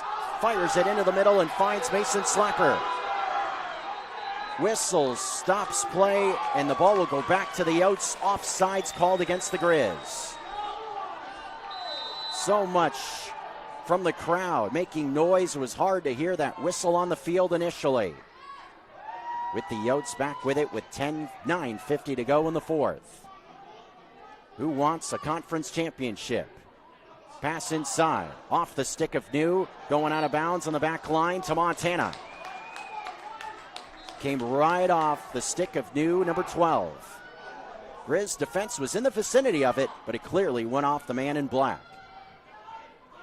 Alex Wider rumbles across the midfield line, getting around two men, using all that athleticism. Turf Monster got him, though, as he went past a man, and it was dealing with some pressure. Going out of bounds back again was looked to be Simon. Good defensive pressure from the Grizz, again using that boundary as another defender. Turf Monster got wider, but the Grizzlies able to get the ball into the offensive end. 9 minutes remaining. Montana all of a sudden has a chance to cut this to a one-goal game. O'Brien and Court Lehman. He's got a ton of speed. Comes into the middle. He's got a great shot as well. What's he have in mind here? He's going to pass it off to the big man, Axel Heimbach, who fires to Kroger. Man went one way, the ball went the other, but is able to recover. Kind of cut without the ball there, but Kroger able to pick it off the carpet. Passes middle, a wide open man who shoots and scores. It's Kellen O'Brien. One-goal game in the fourth. A feed from Sully Kroger with 8:31 to go. One goal difference in this battle between Montana and the College of Idaho. Whoa, baby. We've got something now with 8:31 remaining. This Grizz offense was dormant through large chunks of the game. A BT beer at the end of the third sparked this team. Off the face-off, Aaron's able to pick it. And gets around a couple of men. Pressure from behind, knocks it loose, picks it back up. Settles it down to Slapper. Now Max Scott. Give that face-off group credit. They've been able to win some possessions, but now an unforced giveaway at a bad time if you're Montana. Max Scott feeding towards Reeser, and in between, Hop eats him up. Reeser did all he could to try to pick it from a tough angle, couldn't do it. Now the Yotes able to settle down in the offensive end to get the lead back to 2 potentially. We're under 8 to go in this PNCLL final. Here's Harris towards the near post. Has Flatten and X if he wants to go that way, dealing with Jandro. Harris keeps it in the cradle, looking inside. New is there, doesn't go that way. Instead moves it out wide to the left to Lance, who comes into the middle now. Pops one to the near post. Good avenue. Save made by Kortner, though, somehow reaching off to the right. Another point-blank opportunity on the near post that's been available for the Yotes all day, but Kortner makes the stop there. Here's Harris coming downhill against Owen Graves. A shot well to the left of the net that time. Shot clock, still plenty in it for the Yotes. 7:18 to go in the fourth. Shootman to Wyatt New. Tension continues to build as that fourth quarter clock ticks on down. Winding it up is Flatten, going against Alex Heck on the far post. He feeds right in front, winding it up, and Kortner somehow stopped that point-blank look as well. Up ahead, Graves able to reach out. Here he comes downhill in transition, feeding Sully Kroger, whose shot goes off to the right. And the Yotes were closest to the ball behind the net. Beg your pardon, the officials say it was deflected out of bounds from the College of Idaho, so Montana keeps possession. Quick pass into Kroger, whose shot goes high. Rice was closest to the ball when it went out of bounds, but the officials said it went off a stick of a Yotes out of bounds over the top of the cage. Clarify why Montana still has possession here. 6.5 to go in the fourth. And the Grizz tie it. Kroger in the middle, in a thicket, couldn't get to the ball. Reeser the closest Grizz to it, but Rice able to gobble it up in the crease. Through that one into traffic did Sully Kroger. 2-3 men around the ball. Good defensive execution from the Yotes to take that avenue away. No chance for a tie game on that pass as the College of Idaho possessed once again with New. Got 6 minutes to go. Both teams looking for a conference championship. Montana trailed by 6 at halftime, have cut it all the way back down to 1. Led by 3 in the first half. Big push in the first and second quarter gave the Yotes the lead. Courtner able to make another save. Playing huge coming down the stretch of this one has been Joey Courtner. Stopped shot after shot. So far has been reluctant to let anything get by him coming down the stretch of this fourth. Alex Heck rips past a couple of men, now 3 for the Yotes, to set up this offensive possession for Reese Barron.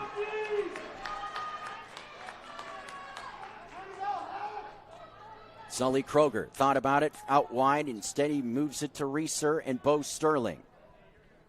Sterling, the senior, really sparked this team in the second half to push this attack.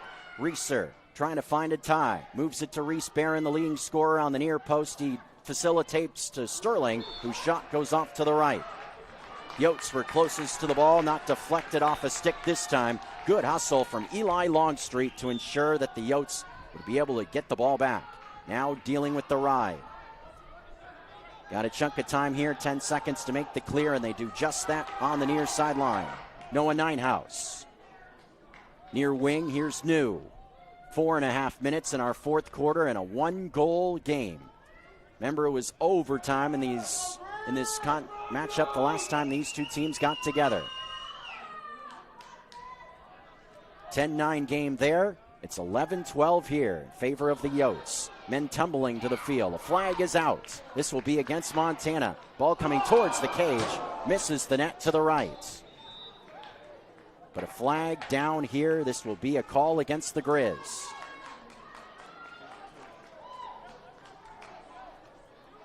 Looks like Graves headed to the penalty area for Montana.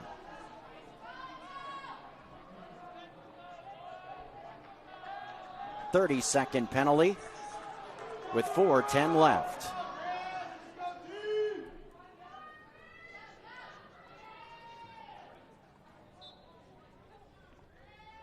Chance for the College of Idaho to find a little bit of separation coming down the stretch. Flatten on the near post, trying to get the lead up to 2. Here's Simon. We'll move to Shootman and X. Back to Flatten on the near post. Been attacking that side of the field throughout the course of this second half to find success offensively. Attacking this man down group. A look is off the siding of the cage on the far post. Tough angle there for Simon, who's racing to the back line. Ball is knocked out of bounds. Looked like it went off a black. Yes, it did. We'll go back to the Grizz. Again, using that boundary in their favor. Montana has done a good job of that in the second half. John Drow quickly the other way. Has it into the offensive end as a whistle sounds and stops things. Tucker Sargent is going to call his troops to the sideline using a timeout. A 6-goal deficit at halftime. The Grizzlies pushing here in the second half. It is a 1-goal game. 12-11 score coming down the stretch. The final 3:28 after this on ESPN MT and MCLA TV.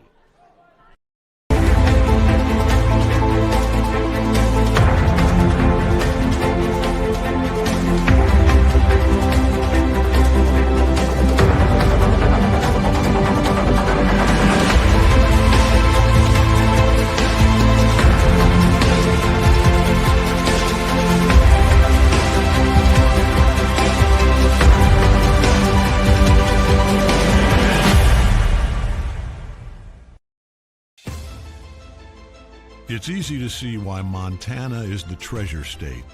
At the University of Montana, we look inside.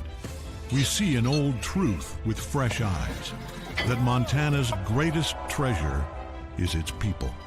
So whatever tomorrow brings, we meet it the only way we know how, with a mind for making.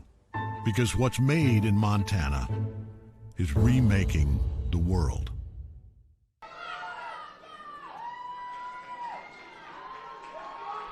Well, hang on to your hats for the final 3:28. What was once a 7-goal deficit is now 1 for Montana. Both teams looking to claim a conference championship in this battle in the PNCLL final. Number 7 trails number 4, 12-11, with the Grizz possessing, trying to tie the game. Here's big Axel Heimbach, the senior, feeding Reese Barron. Pass is deflected by Longstreet, out of bounds. There is that Longstreet cat again, number 3. He has been outstanding, along with Luca, number 4. Keeping it in the family. Kellen O'Brien to Court Lehman. To Sully Kroger. Can facilitate or fire. Feeds O'Brien, who scored earlier in this fourth quarter to bring Montana closer. NX feeding Reese Barron, the leading scorer for the Grizz. Dancing on the near post, he feeds Lehman. Coming towards the cage, goes back to O'Brien. Shot clock at 24. Shot was partially knocked into the air, beg your pardon. Longstreet's stick got in the way as Lehman has to it. Swims around a man. Ball is knocked to the carpet. Can the Grizzlies get it back? Bodies tumbling to the deck. This will be a ball towards the College of Idaho with just over 2 minutes to go. Big stand there defensively for the Yotes to keep the lead at 1. Big stand there for the College of Idaho. Anytime you get a chance to possess it with a lead to keep that clock moving, it behoves you in a situation like this. Clock will continue to obviously be more and more of a factor as it ticks on down with now 2 minutes to go. 1 goal deficit. The Yotes and Grizz doing battle for the second time this month, coming down to the end.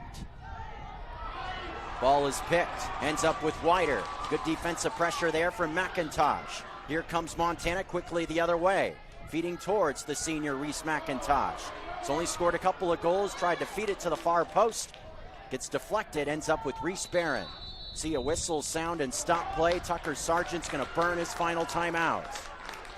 No timeouts left, but with Montana possessing in the final 1:35, Grizzlies are gonna try to get as good of a look at this possession as they can get. We've seen the pendulum swing on both sides. Was firmly in favor of the College of Idaho from the end of the first into the second quarter. Grizzlies swung it back in their favor from the third into the fourth.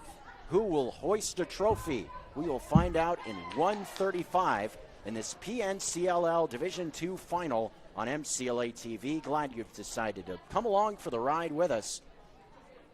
Maybe just the first course for 2 wild PNCLL finals. Be tough to live up to what we saw in the Division I semi yesterday, thinking about our D1 final that follows. What a great way to get this day of lacrosse kicked off, as teams across the country look to punch their tickets to the MCLA National Championship tournaments. The one thing these fan bases have both been able to see firsthand is a couple of teams that definitely will get a chance to play for a national championship no matter how this game plays out. These are 2 well-deserving teams that will be headed out to Richmond, Virginia, whether it be as a conference champ or an at-large selection. If there's any proof of concept, all you got to do is watch how these 2 teams have played. Fantastic stuff. Sully Kroger out of the timeout. Looking for a tie are the Grizzlies. Come all the way back in this second half. Max Scott feeding up top. Reeser playing catch. A shot. No, a pass to Barron. Faked him out. Comes out wide. Kroger outran the ball as the Yotes are able to win it back. Here they come the other way. Reeser knocks it loose in transition. Now a scrum for the ball. Yotes end up with it with New. Wyatt New with just over a minute to go. Shot clock is a bit of a factor, only a 5-second differential though. Yotes are where they want to be with the 1-goal lead with possession. Grizzlies will now have to frantically try to pry it back. Alex Heck doing all he can with New. As it goes to Shootman with 40 ticks to go. Give the Yotes credit down the stretch of the last few minutes. They have stood tall, keep this lead at 1. Now have 30 seconds left to run out. Can the Grizzlies win it back, or will the Yotes just kind of saunter around and keep possession here? Harris with the ball. Got hit, no flag. 15 ticks left. 10 seconds. They can smell it. Bo Sterling can't pick it. 8 seconds. 5 seconds. They're going to hold up with 3, with 2. The Yotes have won the PNCLL title. Montana pushes all the way to the end, but too large of a mountain to climb. The PNCLL champions are the College of Idaho Yotes. They move their record to 14-1 and stand tall atop the mountain of the PNCLL as they mob Brogan Rice. Congratulations to the Yotes from over in the Treasure Valley.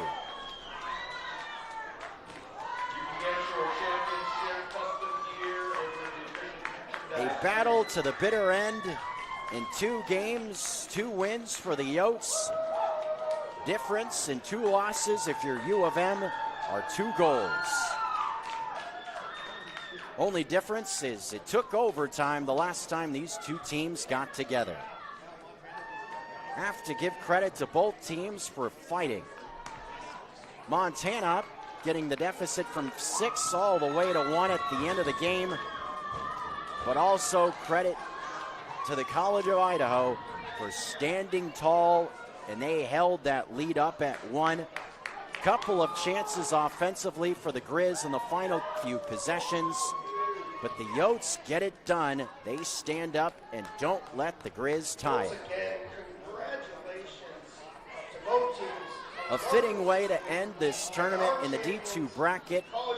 A top 10 matchup that definitely lived up to the billing, and the Grizz falling just short.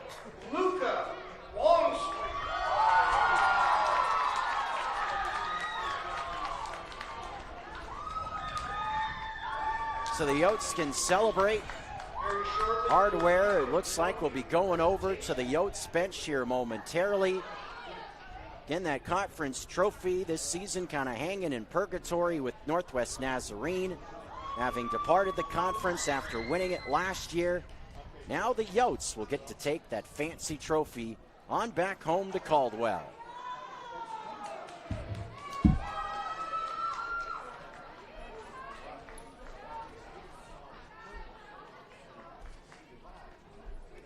Very entertaining stuff. And it all started seemingly with a fancy goal from Bo Sterling. Also a funky goal in that sequence in the 3rd quarter as well. That kicked goal into the back of the net. Not sure if it was friendly fire from the College of Idaho or if a Grizz just kind of batted it into the back of the net. At that point I mentioned the Grizz would take a goal in any way they could find one. That was their 5th goal of the day after tallying only 1 goal from the 2nd into the 3rd. That and a BTB goal from Bo Sterling sparked the comeback from the Grizz, who got it all the way to 1, as we saw throughout the course of that 4th quarter. But the Yotes able to stand up and make that 1-goal lead be the final tally, as they will come towards the stands here and celebrate with their fan base with that conference championship trophy.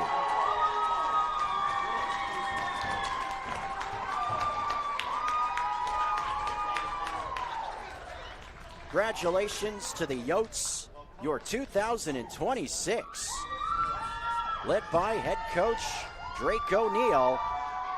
The 2026 conference champions are the Yotes of the College of Idaho. Looks like they're getting ready for a little photo op as well. I have to imagine that'll be a pretty fun ride home with that conference championship. But if you're the Grizz, definitely nothing to hang your head on. Gave yourselves a fighting chance with a huge comeback coming down the stretch into the fourth quarter against a very good College of Idaho team. Grizz will be headed out towards Richmond as well. See if they can put it together at Nationals as the Yotes celebrate a championship.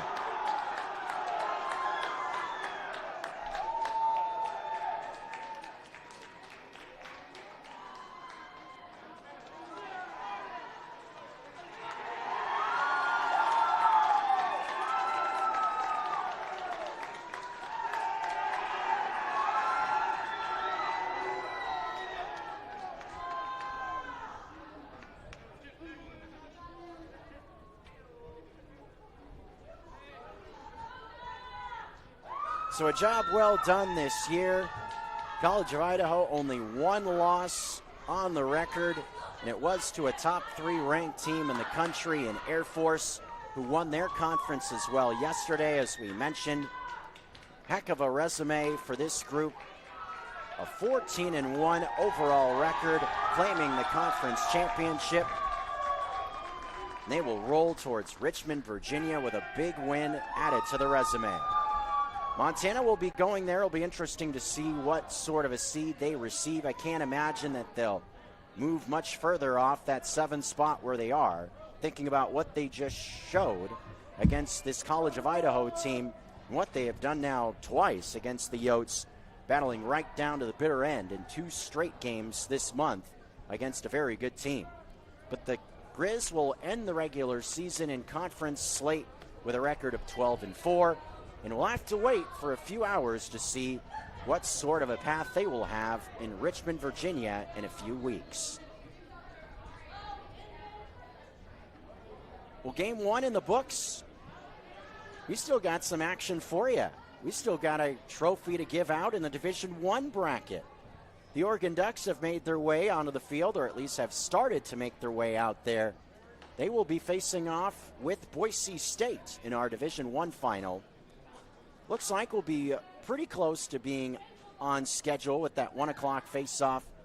Just a few minutes after 1 looks like will be the opening face-off, with the clock moving just over an hour until our opening face-off. So around 1:05 it looks like will be the start of our second game of the day. We'll keep the Treasure Valley theme alive with the Broncos and Ducks in our Division I final. But that's a wrap from the Division II side of things. Grizzlies come up just short opposite the Yotes from the College of Idaho. Find the win column final tally 12-11 over Montana. Be fun to watch both of those teams compete in nationals in the coming weeks in Richmond, Virginia. It's been a pleasure once again being with the Grizz lacrosse team throughout the course of the season as well. Big shout out and thank you to folks at the Missoula Broadcasting Company for all the support throughout the course of the season. On the production side of things, Hayden Smith and Tommy Evans, along with our cameraman Clayton Byrne. Thanks to the fans for coming along and supporting us on the road, making sure taken care of with rides, post-game meals, what have you. Great support from the Grizz lacrosse family as well.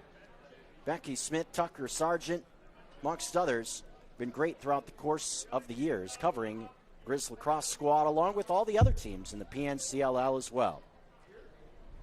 Also on the tech side of the equation, Rick Clattis from Prodigy Media and MCLA TV. And our cameraman, Clayton Byrne. I'm Jeff Safford signing off, at least from the Division II side of things on MCLA TV. We still got one more game for you. Will be Oregon and Boise State. We'll bring it to you. The Division I final in the PNCLL on your way in about an hour. Final